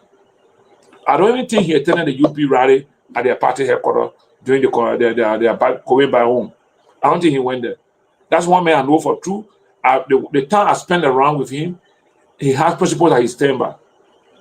So if you are called to do a piece of work as a Liberian professional, do it with dignity and integrity. Not to go and undermine your quality or even undermine the very support you want to give. If you are giving a well-deserved consultancy work that you know it will impact the society, impact the community, you do it diligently and be paid for your work. There's no problem. I'm sitting here. As much as I can identify issues and problems that I think we are confronted with, and I recommend the government should address it, and the government sees me and says, look, can you do this for us in 6 months? I will do it as a professional, not as a politician. And I will do it and tell you these are the things that we need to do. If you don't do it, the people will know about it, because I'm not doing it because of politics. I'm doing it because it is my knowledge you need me to use to support the system. So I will do it, and you pay me for my time, my knowledge. But when I negate the fact that you do the wrong thing, I won't say it. I think that's what my young brother will be doing. That's fine. I don't have issue with him for doing that, because we all want the best thing to be done in Liberia. I want to see Liberia doing better. So if Kanyo has expertise that the government of Liberia needs, the UB government needs, he should give it, but not as a matter of undermining his own dignity. Because if he's a teacher, he should be a strong person with a strong moral. because the students look up to you.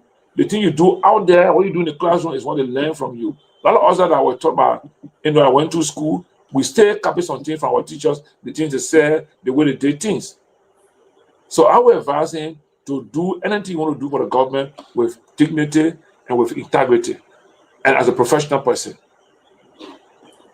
Honorable George, what's about, Bieda has sent me some note about this thing that Martin Colley is trying to start. And his contention is, listen, you were out here calling yourself the Rescue Rambo, you were this, you were that, and you did all of this, and now you helped bring this, things are not working out, now you want to you want to distract us by saying you started a new movement, hopefully a new political party. And some people are very, very suspicious of this. Your take on this? Let me go on the record. I welcome the movement that Martin has established. And I had a lengthy talk with Martin, I think, yesterday. And in fact, we're always talking. And everyone took a side in the election. So election has passed and everybody you move on. He took a side. For instance, I had a discussion. I said, Martin, Mr. Cummings was very, very nice to you, but why aren't you? He said, Comrade, he said, Brabi, to be honest with you, I don't think Cummings can garner the votes that we needed to win. And you know that Martin was opposed to the CDC. He alleged that CDC ran out of Liberia. That's for another day, but he said he was supporting Boyka because he found that Boyka was the only way he feel that could win. So he put his weight behind Boyka. But for me, I like what he anticipated. He said he didn't waste time like to say waiting for 2-3 years. He said all what we were saying we were going to do as a rescue mission is not happening. So immediately in the first year he started to attack them. He was going after them, and people accusing him, oh, because you're mad, the vice president supporting you, and he said, senior comrade, look at what I've been doing. I attack everybody. I expose everybody in budget, everybody that's involved in the corruption. I've gone after them. And he said, so I said, so what's the end game? What's the plan? He said, our goal is to disrupt the system. That's our main goal, to disrupt the system. And we'll force them to listen to us. So, and I mean, you can criticize this guy all you want, but this man he's attracting thousands of people. When they bought post in less than 30 minutes, you get 2,000 people already responding, reacting. So you think this man now he's somebody that you would just push aside? He's not a serious person? No, he is. And for him, Martin, he does his research well. He come up with facts, with data. You know, I mean, not everything he has said. Okay, like for instance, he said Beto denied visa. That was not true. But most of the things he come up with, the facts he comes up with, come up with data, with figures, and say, yes, a national budget. And it's not like it's from abstract. The facts he's saying. How can you put this money in part of the budget and leave the people priorities, the priority of the people, you ignore it? Okay, our national budget, 86% of that budget is for recurring expenses, for pay salaries and benefits. And then how much the people benefit the people? And Martin position. And I agree with Martin. He said no civil servant should make less than $500. It's true. If that country was a serious country, there will be no reason why a civil servant will get less than $500. Not at all. Not at all. Because look at the budget. Look what the money is being targeted. I mean, you're giving somebody $2,000 for a scratch car, and where you can put that money in the civil servant pay. Okay, the nurses, the policemen. You know, as I was driving in the city, I see the policeman in the hot sun, and it makes I think 180. $200 a month, and he's there. You expect the man to, you think he's susceptible to bribe, to taking bribe? He will take bribe. He'll bribe him. Okay, I pass through checkpoints, and our checkpoints, our borders are porous. So if the person at the checkpoint is getting messed on, he will let you pass. So look, Martin Colley movement, the people's movement, is to disrupt the system. And if that's the case, for the country have been entrenched with this culture of corruption and impunity for so long. So people that differ with him is the right. But one I like about Martin, he doesn't even pay attention to these people that are attacking him. He look at the bigger picture. So people write all day attacking Martin, but Martin don't respond to them. How do they respond to them? They keep on writing, the man, and you writing, the man is getting attraction from thousands of people, but you writing attacking this man, the man stay moving. And so Martin is preparing, the movement is preparing. In the first of few days, they open, the first few hours, they open. The amount of reaction, people in Europe are up running to fill out the form. I went on the page, in the first day, over 6,000 people registered with the organization. So you can't dismiss this guy. And if that's the case, to disrupt the system because of this entrenched corruption in our country, I'll go for it. I support him. Okay, so let him be proving that. And all the things people say about him, though. Now, one person I come and say, the evidence that man take the man accepting bribe, or the evidence the man is being paid by so and so person, they will just accuse him. Okay, he talks about the budget, how money is being allocated. Mm-hmm. He's not lying. Okay, so let me end there right on the one. Our top elected official, the president, the vice president, the speaker, deputy speaker, the pro tem, their budget is $11.20 million. Is it fair to the country? Is it fair to the country? You see it when the convoy, when the convoy is moving, 7-8 cars in the convoy, and all the cars that are SUVs, they put gas in this. They get the zero manpower on this car, on this convoy, and the country is like that. And he say he wants to run the system. Let's see whether he can disrupt it. If the people feel that he's being paid, no. I tell you the truth. You and UP ain't no agreement. He have broken UP long time. I think the post saying UP, that's a joke. He's not part of the UP team when they say he's UP trying to disrupt. No, the movement is different. People from various parties are part of that movement, and you guys gonna see it. And I want to see when that movement is finally launched, when it come up in force. So Gayman, I have a different view about Martin Colley and the movement he's launching. So those who criticize him, it's up to them. They have the right to criticize, but I think they missed the mark. Johnny,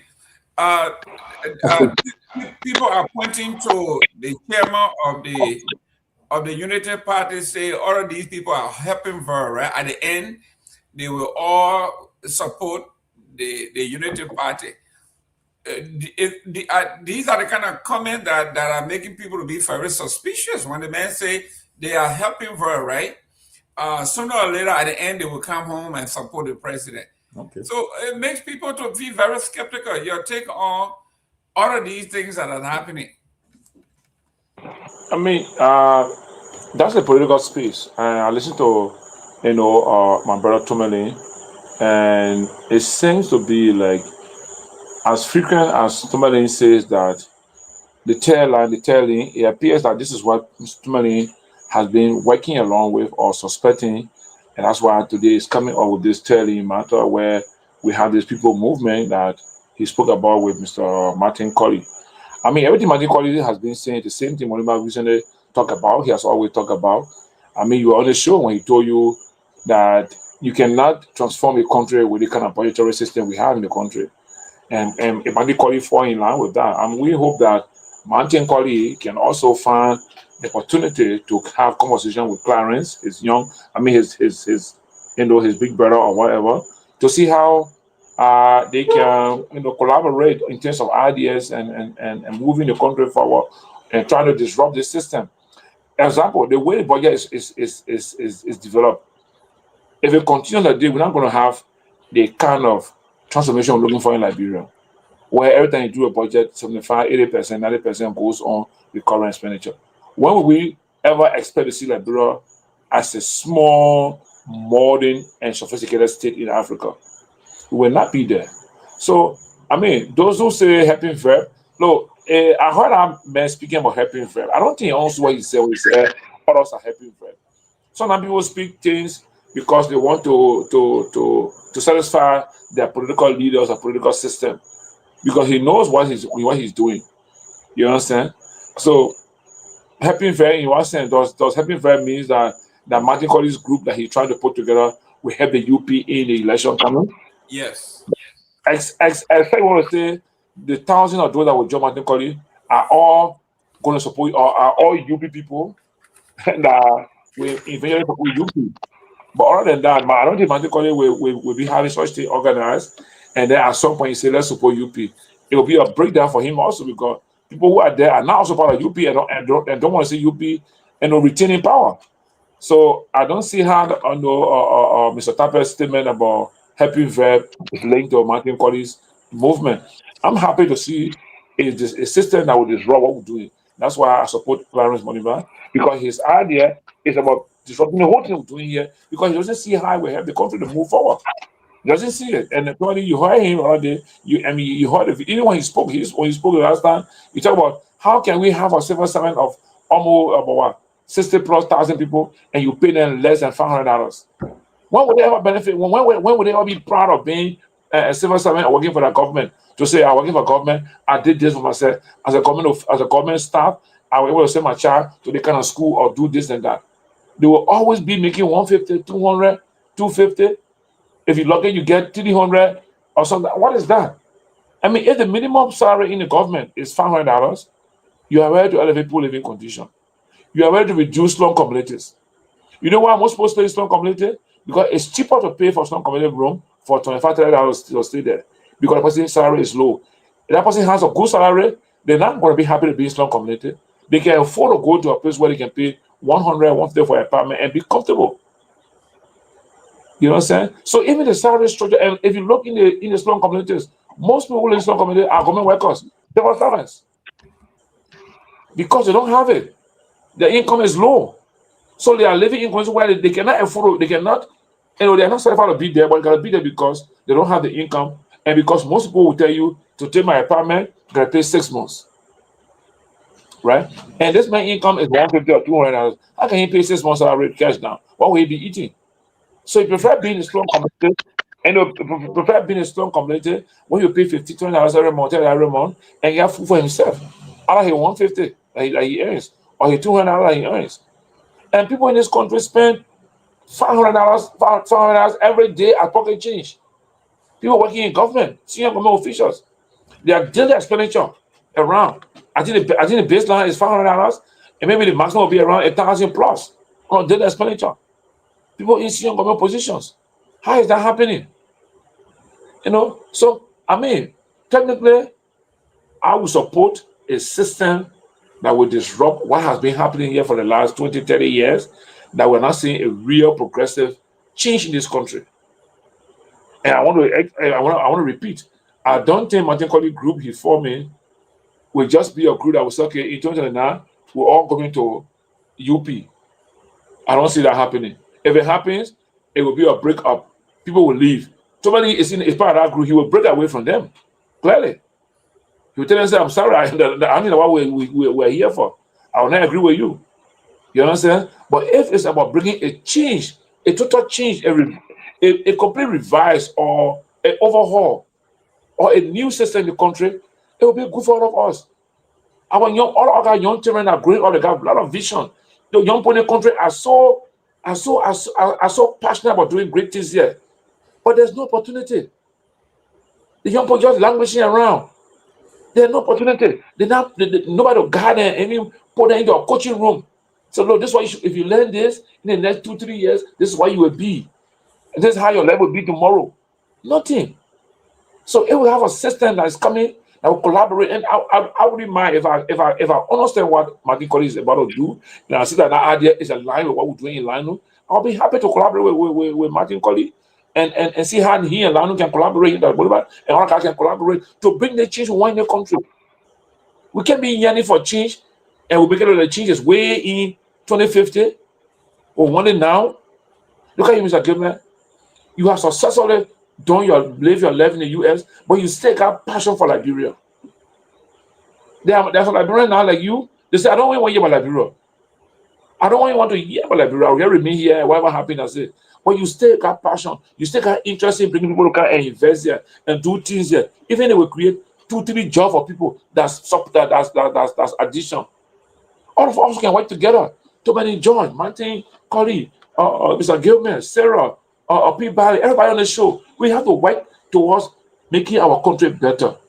If our current regime is not doing what we expect, let's rally around somebody or some organization that will disrupt the system and give us a better opportunity.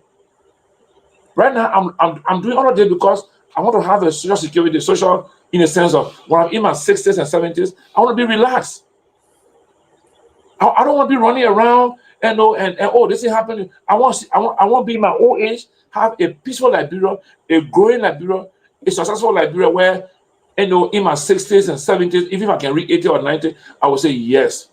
We spoke about these things over and over. Today's generation is doing well. You think I want to be 75 years old and be looking for a job again in Liberia? Or any 70 years looking for a job? No, I don't want to do that, Mr. Gayman. I want to see my children and your children, all of our children, working together to build Liberia and all benefiting from our old age. Someday I'll say, oh yeah, my old man Gayman is in Buchanan or in Village. Let me go visit him. I can sit down with you there. We talk, they fish Dopoh, fresh food and things from the swamp or from somewhere. We talk about our old days, and that's it. Wow, our children are leading the country. I cannot be 75 and go look for any joy in Liberia.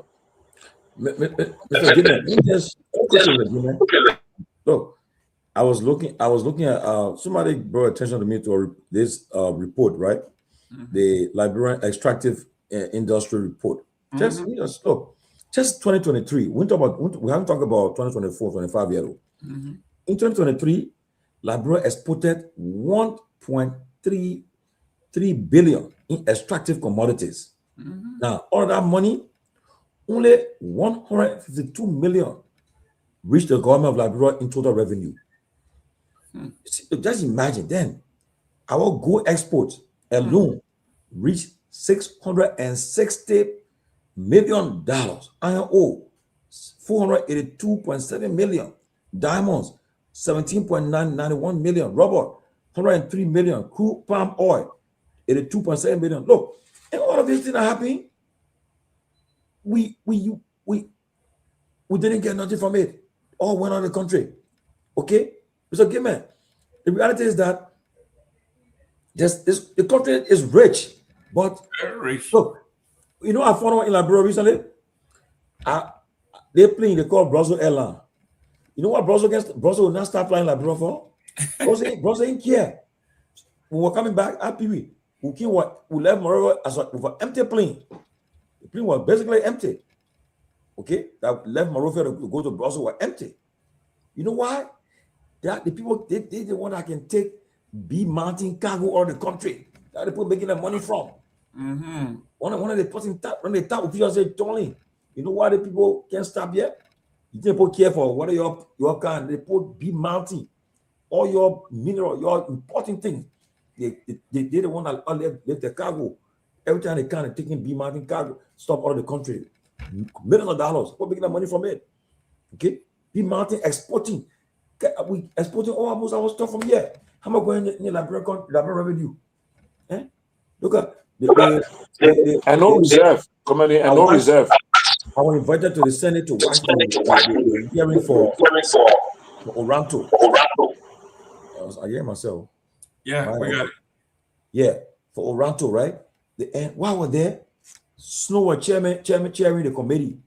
They had the Lands and Mines, the regulatory agency, local justice ministry, and ministry of they were all there. And when I give Dillon and Maggie credit, because they ripped that on that Oranto Tony, they rip it. But I heard it and pass it. They pass it, I saw it. Pass it, but they exposed them. They asked the lady for the poor office. She know the poor office. Then they said the agreement was signed in Paris. So they asked the Deputy Minister of Economic Affairs, the president says, "We're not on it." Because how can you send something to the legislature for ratification? President says, "Signature not on it." They were, I mean, then I think Maggie said they're very Oranto people. They 3 men. He flipped it all black and he made money out of it. I'm a man business. Man, men are businessmen. So the man, again, they gave me the same contract again. Okay, Noka makes the money from the data. It tells you can't buy and say in Kamara, in Brussels, that particular part of the ocean, the grade of oil, there is this commercial quantity that they made the money. So you buy from them, you go check whether that place, that particular area, they got good commercial quality of oil. So Gayman, that's why I agree with this boy. The boy said, we tired talking now. Let's disrupt the system. At the end of the day, that Johnny said, it's good because you can never tell who will benefit from it. Because the system is disrupted. They expose the culture of impunity in Liberia that are being entrenched in our corrupt system. Maybe new leaders will emerge. It's okay that new leaders will emerge because you have uprooted that entrenched cartel that have been there for decades. Okay, that you will be uprooting. So Mr. Gayman, everything that happened, let Martin, let the project, the group is launched. Let's see. And I believe from what I've gathered from my interaction, no, you people to say they want sponsoring the disruption. Not true. He lied. He ain't just get his money as chairman of the board put and get a fat pay and talking about say that UP armed to disrupt. That's not true. Martin done UP a long time. He gone far. He gone ahead of them. He say people what we envisage now what they're doing. See Martin, they're all gone. John Moru, all the people that support that, they're gone. Okay. In my brother Stanton, that's the platform using. They don't know what you but that's that. They don't deal with it every day because he's like, nah, the people there. I mean, so that's what happened. Mr. Gayman. So that's reality. I think about Martin being used or pretending that not true, Mr. Gayman. Okay. Well, ladies and gentlemen, we are down to the wire here.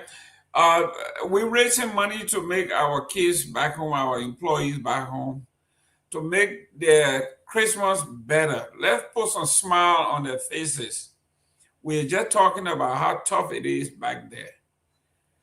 These young men and women, they're all over the place for us to get the news.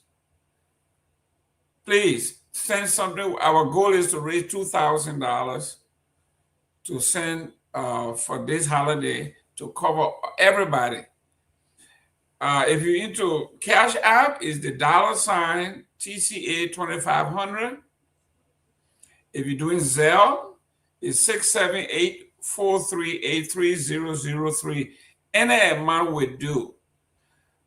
Listen, we are not taking anything for granted because we know the folks back there, they are calling you just like they call us, all your family members. They are calling you. Everybody wants something. So we know how tough it is, but please just dig a little deeper for these guys if you like what we do. Because when you turn, listen, 4 o'clock or 5 o'clock, wherever you are, when that signal comes, TCA is all, whether you donate or not, you expect to see the show on. There are people that are working to make this happen, those young folks on the ground. So please do us a favor, your Cash App, the $ TCA 2500. Our goal is $2,500 this year to take care of everybody. If you got Zelle, it's 678-438-3003. That will go a long way. We know you're going to take care of your family. They will call you. I don't care where you are. What I like about the family people, they don't even have the conscience of time. They will call you 4 o'clock in the morning, 5 o'clock in the morning, 3 o'clock in the morning. They don't care. They just want to call. When they wake up, they take everybody up. And you have to give them, like yesterday, my nephew called, Uncle, my Christmas on you. Okay, so what we're talking about? Oh, when you come and bring me a laptop. Oh, yeah, what about that? In La bro. I mean, when we were small, we said, give me $5. Your laptop or cell phone. Cell phone. iPhone. The man said, can you bring one of the new iPhones? I said, this stuff is $900. Where you think I'm getting $900? But Mr. Gayman, there's a site that people show me, right? They call it digicycle.com. You won't believe it. You found that mostly used phones, but in brand new condition. I bought 5 of the phones. I'm going to take it to my bureau. And it's sold for $393. Yeah. I bought 5 of the phones. And in my brother, the phone I bought is sold for almost $700-800 in my bureau. So wow. They imagine. And when people appreciate it, and the phone, they call it DJ Cycle. People show me that cycle, that's website. Okay. And really, I went on that site. Yes, it's everybody they want either cell phone, iPhone, or they want one cell phone, laptop. They want iPhone too, or a laptop. iPhone, a laptop, and I'm saying these people think money just wasting all over the place. No, but I don't bring the people, Mr. Gayman. Our brother is still right now in La brother doing the same thing. You see someone I think someone now in La brother now they get people to the airport waiting for them, beating drum behind them. And then they get in La brother. They go in the area there, they show it off. So what people do? The people say we can't decide the money they're wasting. So the point, the people, the people there, the people showing off.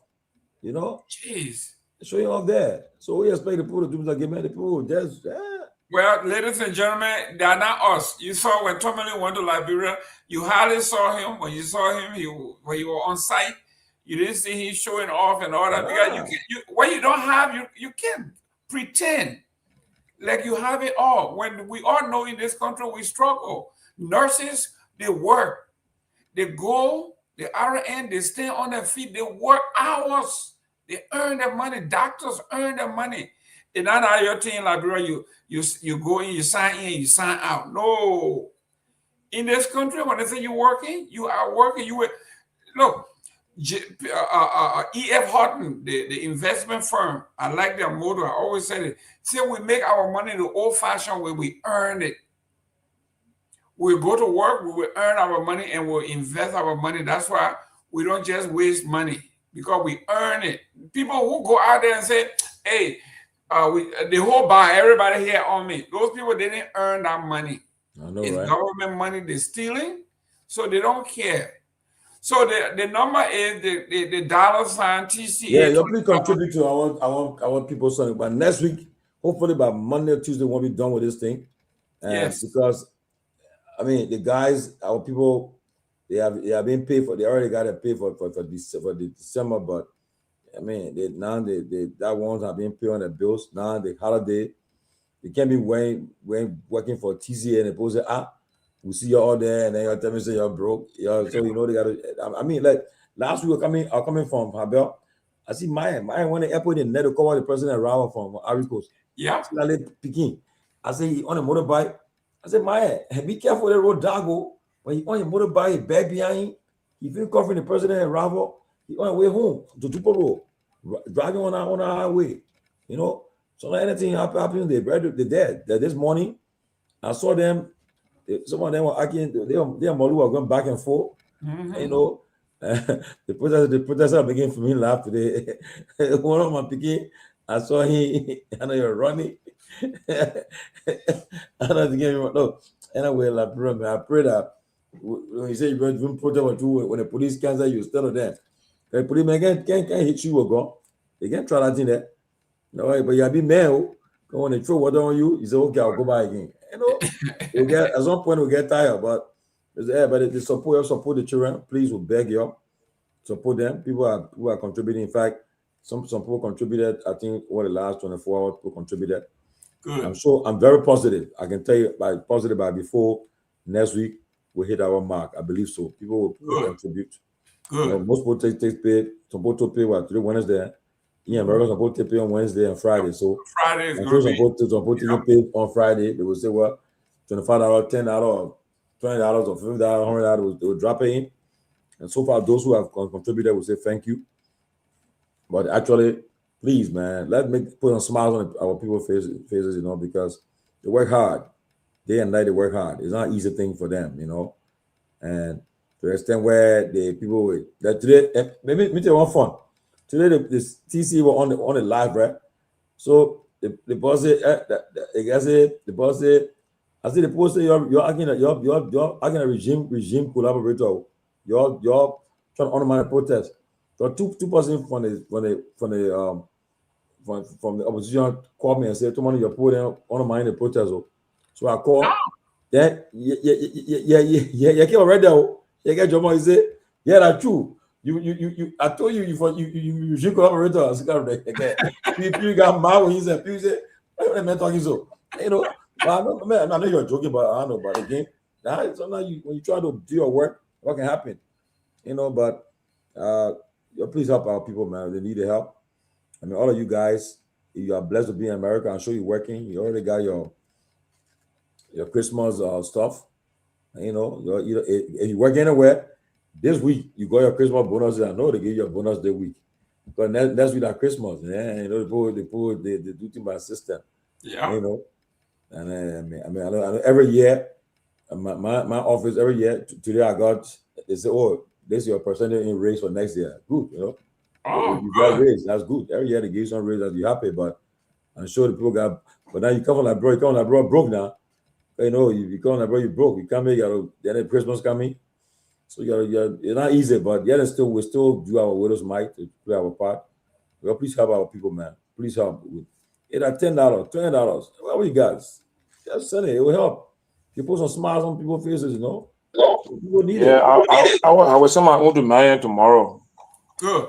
And listen, guys, if you in Liberia, Johnny, if you're in Liberia, we do have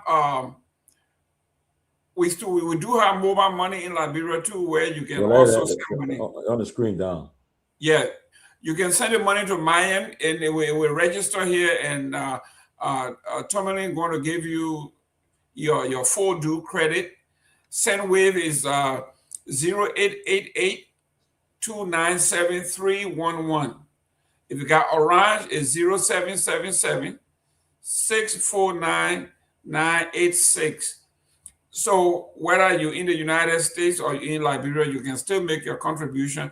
If you are a government official and you want to do good by the folks, we want to give our young folks here, we want to give them at least some kind of bonus to appreciate them. If you got, if you are a Lone Star person, it's 0888-297-311. Orange is 0777-649-986. Whatever you send is going to go into our account in Monrovia. You're going to register here. They're going to give you full credit. We want to make sure that these folks, we are different. The closing argument is different. We don't have much, but whatever we have, we like to share. When you work for somebody and you do your job diligently, honestly, with integrity, at least you can say, you know what, you have a few dollars here for the Christmas to encourage that person to do more. So we're asking you to be of help. TCA Cash App is $, TCA 2500. If you do Zelle, it's 678-438-3003. If you get Lone Star, it's 0888-297-311. Money on the ground, US dollar, Liberian dollar, we take it all. When the guys take it to the bank or take it to the market or buy food Christmas Day, I don't think anybody is going to say no. But it's good to give them whatever bonus you have few days before Christmas, so they can don't take time. The fun is taking your child or your brother or your old man out, just shopping, buying stuff. That's all. They're not asking for much. So, guys, please do us a favor, send in what you have, and we will appreciate it. Guys, it's almost 8 o'clock. Yeah, so let me just get an updated list so far. Yes. I want to say thanks to Dr. Peabody, Dopoh, Jerome Gayman, Jen McBorrow. So Jen and Jerome Gayman, the highest contributor so far. That's good, though. A. Jones. Right. Nobody can match Jen. Kennedy, Nora Hopes, Lamin Dockley, Kadi Pewee. And so they so far, they have the one who have contributed. Thank you guys so much. I'm sure by tomorrow. Yeah, special thanks to Nora because she's in Liberia and she's still Nora in Liberia. But tomorrow I know Pewee myself will hit the list too. Good. Yeah, so we'll look forward to you guys, everybody. You know, and nobody, man, they appreciate it. That's why I'm not calling it for you, but you do your widow's mite. God bless you, man. Let's help these people. Whatever you give is appreciated. We're not doing any competition here. We appreciate anything you give. It doesn't matter where and how much, we will take it. It doesn't matter. We're not competing with anybody. We're competing with ourselves. Once we do good by our employees, they will be laughing. They will have a great Christmas. And I will be spending the Christmas with them on the ground. So, my man, whatever food they send, whatever food you're cooking, I'm coming to your house. Also, yeah, you'll be in Liberia for Christmas. Yeah, yeah. Tomorrow. I've not spent Christmas in Liberia since I left. I gotta go next year. I gotta plan it. Yeah. Okay. Next year we all will be there. But guys, so far so good. Johnny, thank you very much, man. Listen, your data, you're putting money into your data every day to help us out. I know what is it, 1 o'clock there now? No, it's 22 minutes to 1. Ooh, it's 12:40. Mozart, thank you very much, Doc. That's very nice of you. Listen, with this name, someday we gotta play some of Mozart music, man. Oh, well, you know Mozart Dennis? You know him, right? Yeah, the photojournalist, not personally, but who doesn't know him? He grew up in the 70s and 80s. You would know him. 90s in particular. So a lot of work. Listen, man, when the people say photos, listen, man, journalists who write, they got their own skills. But photojournalism, these guys, they drive home. Look, I was sitting here. I don't know who took that picture, but the picture at Greystone doing a war. That photo at Greystone, whoever took that picture to the point where the president of the United States, George Bush, said, no, this nonsense have to stop. That's how gruesome that picture was. But whoever did that picture, it was meant to send 1,000 messages, and it did get through. When that thing hit the American Airways, people said, no, we don't want to see that kind of thing. No, we don't want to see it. But that's what it took. Pictures without words, just pictures. Seeing women, men, children before the U.S. embassy, some of the people dismembered. So yes, that was a great work. As terrible as it is, it's just like the shooting that just took place in Australia. Somebody was taking the picture while this man was shooting. And because of that, the whole world is up in arms because somebody, just imagine when we didn't have social media, we didn't have photographers, these things would go, nobody would notice them. So guys, please, thank you very much, and we'll see you tomorrow. Also, your trip is, what, a weekend? Yeah, tomorrow. Oh, you leave tomorrow? Yep. So tomorrow you'll be with us? No, I won't be with you guys tomorrow. So that Brussels? Yes, I'll be in Europe for a while, then I'll take off, and I will land in Monrovia on the 23rd. Oh, so you stop in Europe? Yeah, man. Let's see you. So you are not traveling? Yeah, I'll be traveling. Then the madam and my daughter will join me. Wow. And you'll be. I mean, you are telling me your location where you'll be, but you'll be in Monrovia. Yeah, I'll be in Monrovia for a whole month. Whole month. You won't go Basel? Yes, I will go Basel. But I gotta go early in the morning, go in the day. By 4 o'clock, I gotta be out of there. Why? Huh? Why you can't sleep Basel? My man, I can't tell you all my secret now. Oh.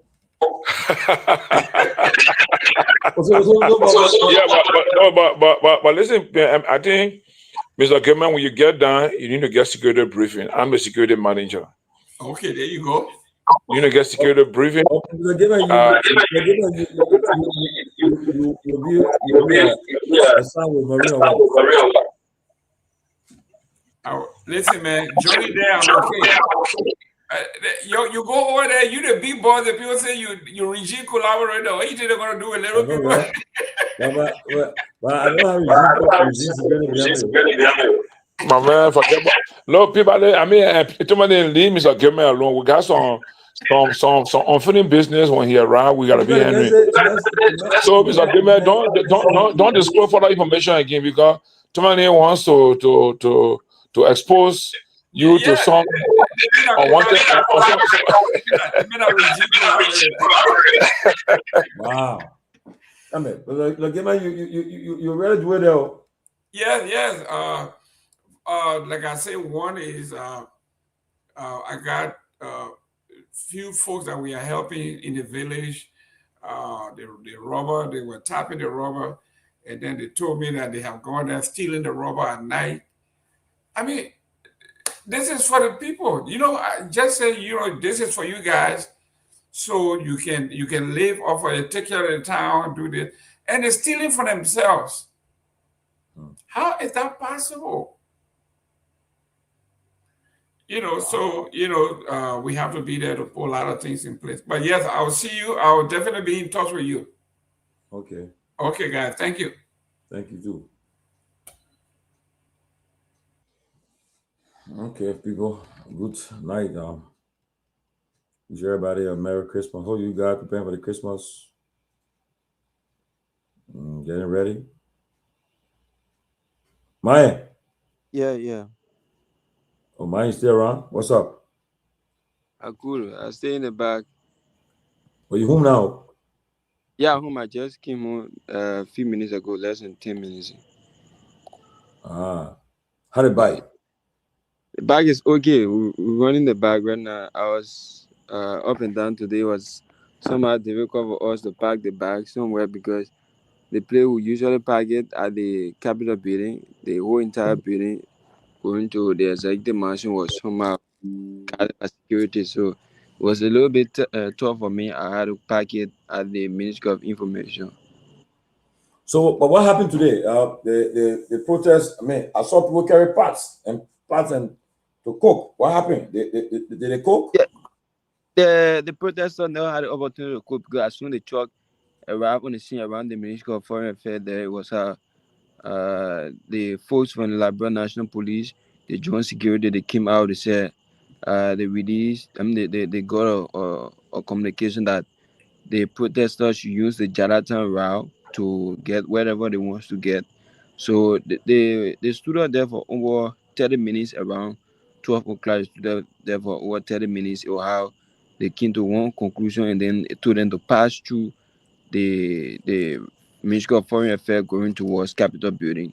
So in that process or how some of the guys went in the University of Liberia, Kamara throwing stone, and then in that process, Liberia National Police seized that truck. So all of them flew away. It was how the truck was carried at the Liberia National Police headquarters. Up and now the truck is still there. Some of the guys who were on board, they arrested them, and then they carried them to jail. Over 3 persons that I saw on the truck. But I saw some video today. You got that video there? Where they arrested where the girls were being arrested, some guys being arrested, and they were saying they were not part of the protest. I did not put it in, so that's a problem. But it's all on our page. So for those of whom are watching, maybe they can just take a scroll on the page, and then they will be able to watch it. But today was a little bit tough time for us, even though we never saw the normal that we saw during the July 17 protest, but was somehow tough for us. Why? Because when I say tough, the security protocol was somehow tech, where in like the July 17 protest, we had the opportunity like the media to pass through the other entrance, but today was somehow difficult for us. Even the protesters, they were all attacking journalists because there are some questions when you ask, you'll be attacked. So some people were just recording what they see, but not to be able to interview people. So Molu never get a statement today. Molo no arrest. They only had interview with the media. What he said? In the interview, he made some statement that the police will release some of the guys who they arrested unlawfully, and also the police should stop running after them. What they came for, it should be done. So before they could even arrive around the former CDC party headquarters at that time, the president passed by them. So they were requesting that someone from the executive should be able to receive that petition in the process. But unfortunately, no one were there to receive that petition. It was how some of the women were all lying down. And then Molu made a statement that the president should either lead or leave. So that was one of the things he was stressing on today. Either the president leave or he lead. Because there are a lot of killing, there are a lot of illegal things going on, there are a lot of unlawful things going on. So if the president cannot be able to address these issues, most especially the bread and butter issue, so they cannot be able to leave the ground. And they also made, some of the protesters made a statement that they are not looking up to whatever the president called bread and butter issue, or what they call the issue of electricity. They don't want that. So they just want what they will be able to get on a table. So, but I mean, so you guys are in the streets there. So, what's the general feeling of the citizenry? Like, I mean, were they in support of it, or how they feeling? I mean, are they, some of them are reluctant? I won't say the general rate were in support, because the number we saw today were not encouraging. Because normally when people say protest in Liberia, where yes, you get the momentum, you see people coming outside, but today it wasn't like what we used to see before. So I don't think the number or the general public are in support of it. It's just few number of people. Even some of the citizens who I know, not many of them were outside. Only the youth, from the youth angle, just few of them were out today. So, but besides Malu, and who were there any visible leaders from the opposition? No, any well-known person like from the Europe? No, apart from Malu, another person we saw, Ivan Wizia, that's all, but no permanent. Is it true that Ivan Wizia, he ran from the place? People making fun of it. It's true that. Yeah, so maybe like normally people say Akara Gray, the other person, no, none of them were formed. So none of them, like the opposition bloc, none of them were around. Where today I was with on Okoluba, and then none of them were even formed within. When what messing with me? What were you guys? Yeah, I was at the area, so he and I were just like lecturing. He was telling me your bosses have turned your platform over to the government. They are now doing pro-government job. So I told him no, it's just a matter of people. Why you mean by program? What program job do you? Because he said you guys are promoting the government, and then he wants to come on the platform, but because you guys are promoting the government, you won't be able to come on the platform. Other people are wishing to come on the platform, but because of the way in which the platform is running in favor of the government, so they won't be able. Because the platform now, when bring people there, cause everybody that. Man, don't want to come back. If you want to come, you can. I don't want to deal with Rombian people. No. I mean, you will just not be the platform, can you cause people? You will not do that. I mean, that's not how you run a platform. You'll be critical, but we're not condone people insulting the people, you know. I mean, we're not do that. But you can criticize, but I mean, people watch your platform. You can't be people watch it from around the world. People watch the platform. You can't turn into a platform that you bring your platform to just because the project going to cost. No. In fact, people come on platform can be comfortable. You won't come on platform, you be attacked or you feel insulted. So, but they say what I want to say. I know the good thing about it, your platform is not being supported by the government. Nobody's supporting us. The opposition not supporting us. That we're free. And no government say, oh, we'll silence you. You can't silence us. We're free. You know. we free. We ain't worried. I mean, that's why we have raising money, because if we're hiring money, saying our post supporter, we're not raising money. We got to kind of beg people to help our people on the ground. So, so what do you want to say? It's because, am I joining? We join and say, oh yeah, no, you don't do that. Though. We're running a serious platform. We're not running my podcast platform and connecting. Yeah, but so besides that, what the news? What's the news in the town? What are the big news in the town? And mine gone. Mine gone. What mine? Let me go.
Mine yet?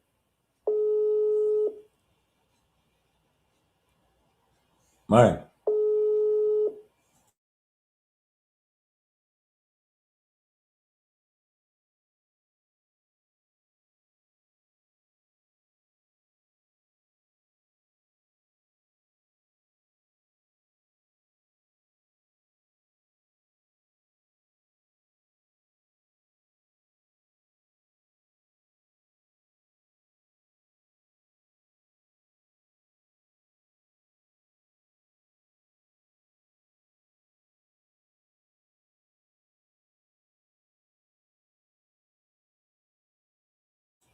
Mine, what's up?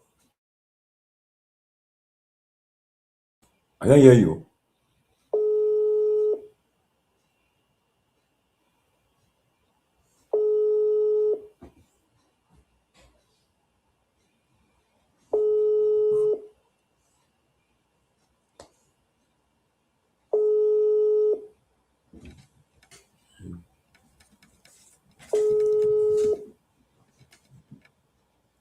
Oh, okay.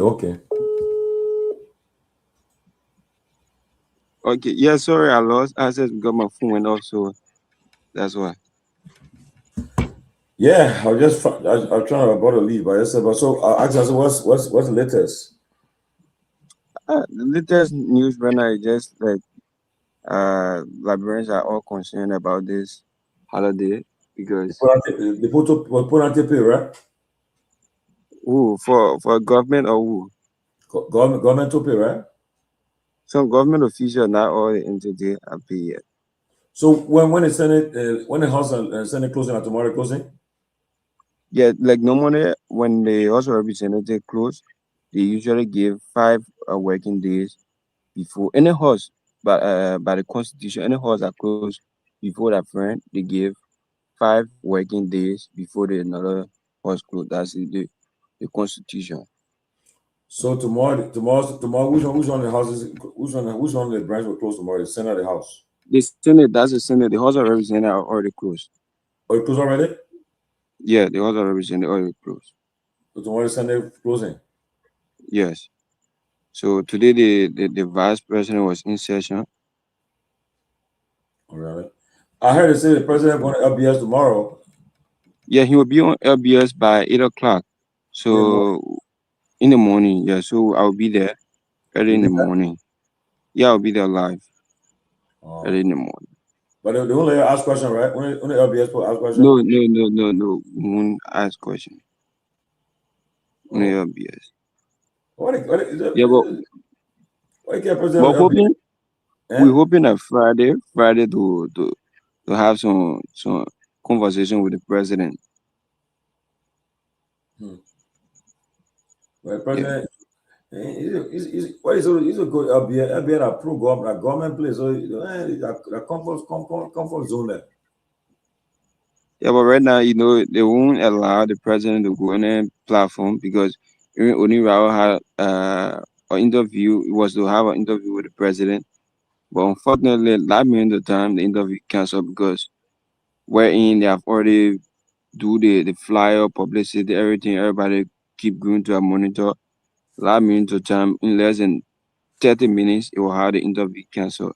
Where we Wow. saw EPS folks went to the station, searched the whole entire building, left there up to last minute of time when the president convoy was about to pick up.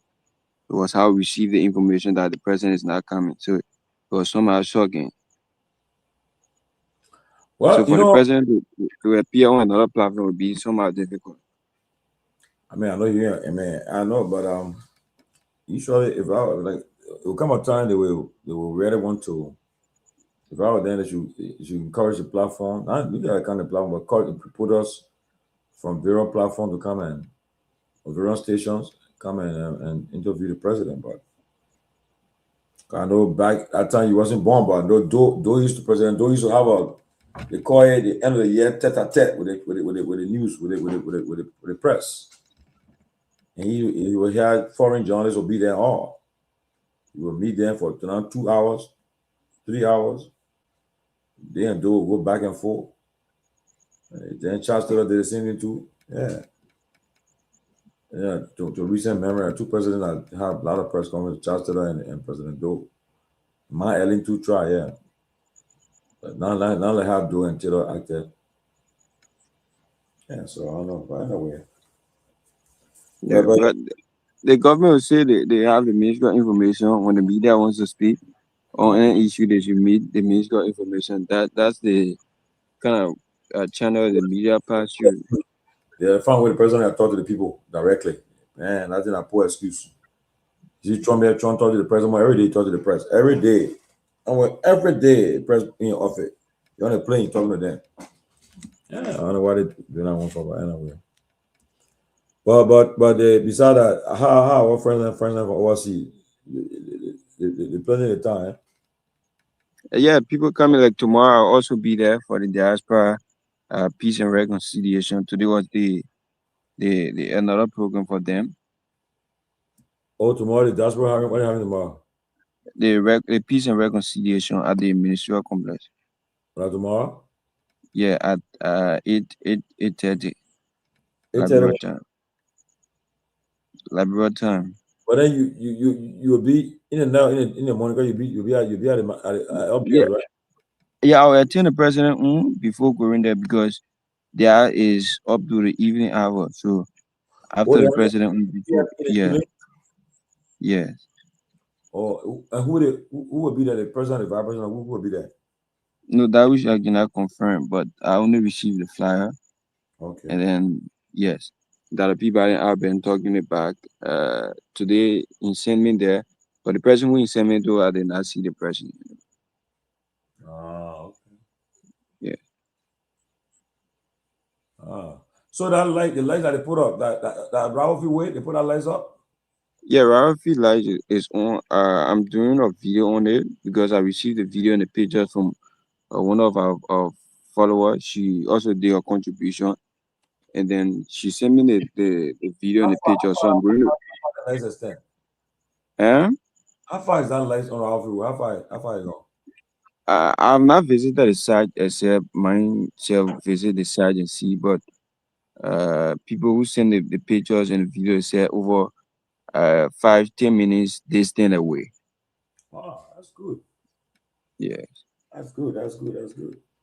So maybe TC will take a visit there at night, like what I did it last time when they put out the light in Pinsville. I did a tour in the night, so maybe hopefully I can get 1 or 2 persons along with me. We can take a visit there to do a live. That's good. That's good. Yeah.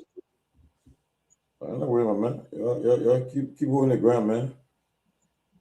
Yes. On the ground. Keep holding the ground, brother. But the people, at least, any people happy, people the market ground, people selling the market. Yeah, nowadays librarians, like I said, it's not used to be like before where librarian will go from door to door, politician begging them for money. So now the librarians, they are hustling on their own. So they are getting the idea like don't give them money, empower them, give them something to do.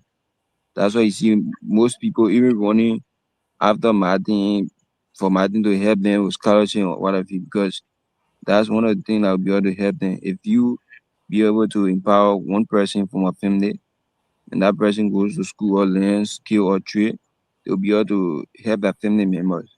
So if you give them $20, $30, $50, But it's not going to last for long. Martin scholarship, right? Eh? You want a scholarship too? No. You want a scholarship? No. He put the one up for the trade school yet, but I'm in the journalism school, so I can't be able to attend it. So which journalism schools you attending? Peter Kukwe, that which of course is on the same Martin Cody something. He opened the same scholarship there. Also, you want a scholarship there too? Yeah, that one like journalism school, not the trade school. That's good. Yeah, school journalism. That's good. Yeah. Well, good to hear, my man. Let's do it tomorrow, man. Let's see what happens. Tomorrow Thursday. And on this side, we indoors. The cold like crazy now. You know that was. Imagine I brought down there. I got my towel wiping my sweat, but yeah, man, you missed. Yeah, I just imagine when you are here. Yeah, the towel, right? Wiping myself. Yeah. But not easy. I wish I had a heat there small too. Like I just tell you, boy. Yeah, they put a boy against them. Don't let them fool you. Yeah, right now people using fan, others using AC. Where you guys need a heat right now? Imagine, yeah, you can't even. Yeah, you put fan on. Somebody will yell at you. The way you do it. Yeah, it wasn't fair, my man. It's fair. It's fair. Like I did research in China, the entire country right now, they are experiencing the same thing in China. The cool there? Yeah, cool is in China right now. You see the snow on top of the building and other stuff. Wow. Yeah. So I was like wondering that China and America almost they are the same because in terms of the weather condition. Well, they said the guy who killed it, bring get arrested here. Yeah, arrested him. Wicked man, wicked put down. Right. Yeah, well. Look at that. Finally, ball. Can't wank your left, you done. Boy, you got arrested. Look at that. Shut your train, man. Damn, some kind of yeah, life. That's you too much. You like kill. So put them for you life. Yeah, but that's stupid now. You can't get for. Huh? Is you when you said that you kill for? Yeah, hey, factoring in now. No man. Now you in jail now. The train gonna be. Yeah, man, you're evil wickedness. Good at grabbing. That's good. You're right in jail. You know what I'm saying about home. I'm Jenna. When you old, in your 80 saying your ass on there, yeah. Spend ass in jail, stupid fool. Anyway. Myean, let me let you go sleep, yeah. Okay. Thank you so much. We'll talk tomorrow, okay. Okay.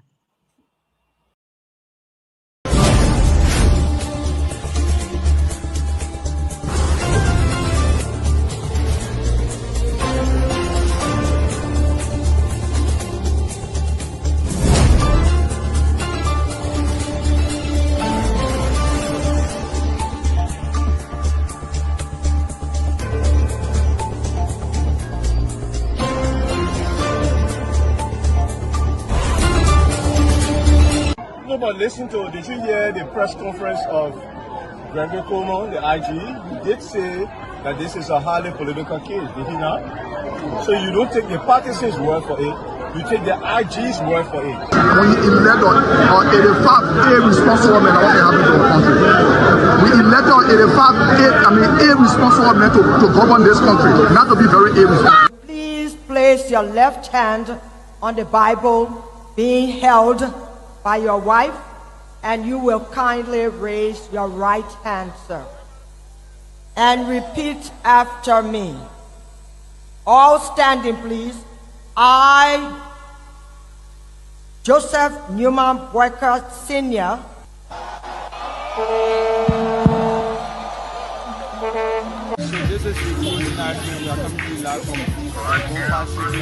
No secret now that your friend and former boss will be a candidate in 2029.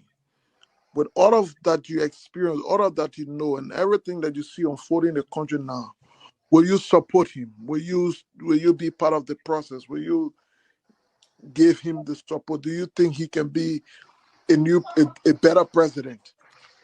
So why you want to bring political Ben in it or not? Oh, but you political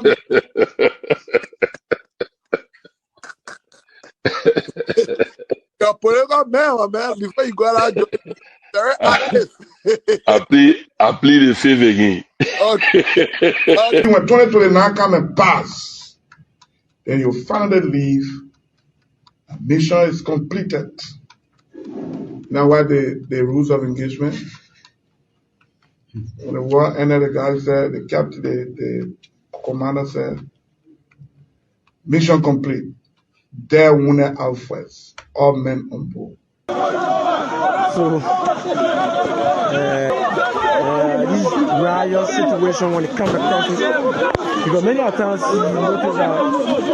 If Charles Taylor is the problem, he will be out of here in the twinkle of an eye. And I say, let well-meaning Liberians come home. If we respect this constitution, a government formed in Accra is a violation of Article 1 of the Constitution. Let them come home.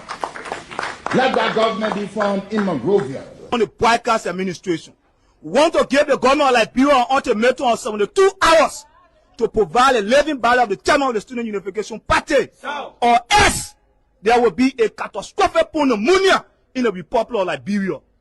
To arrest the chairman of the Student Unification Party, only because the government feel intimidated about the Vanguard Party advocacies.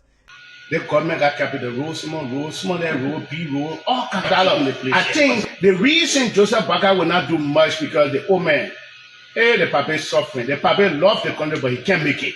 The criminal there around him, they sophisticated than him. They are sophisticated criminals, so they can't make it.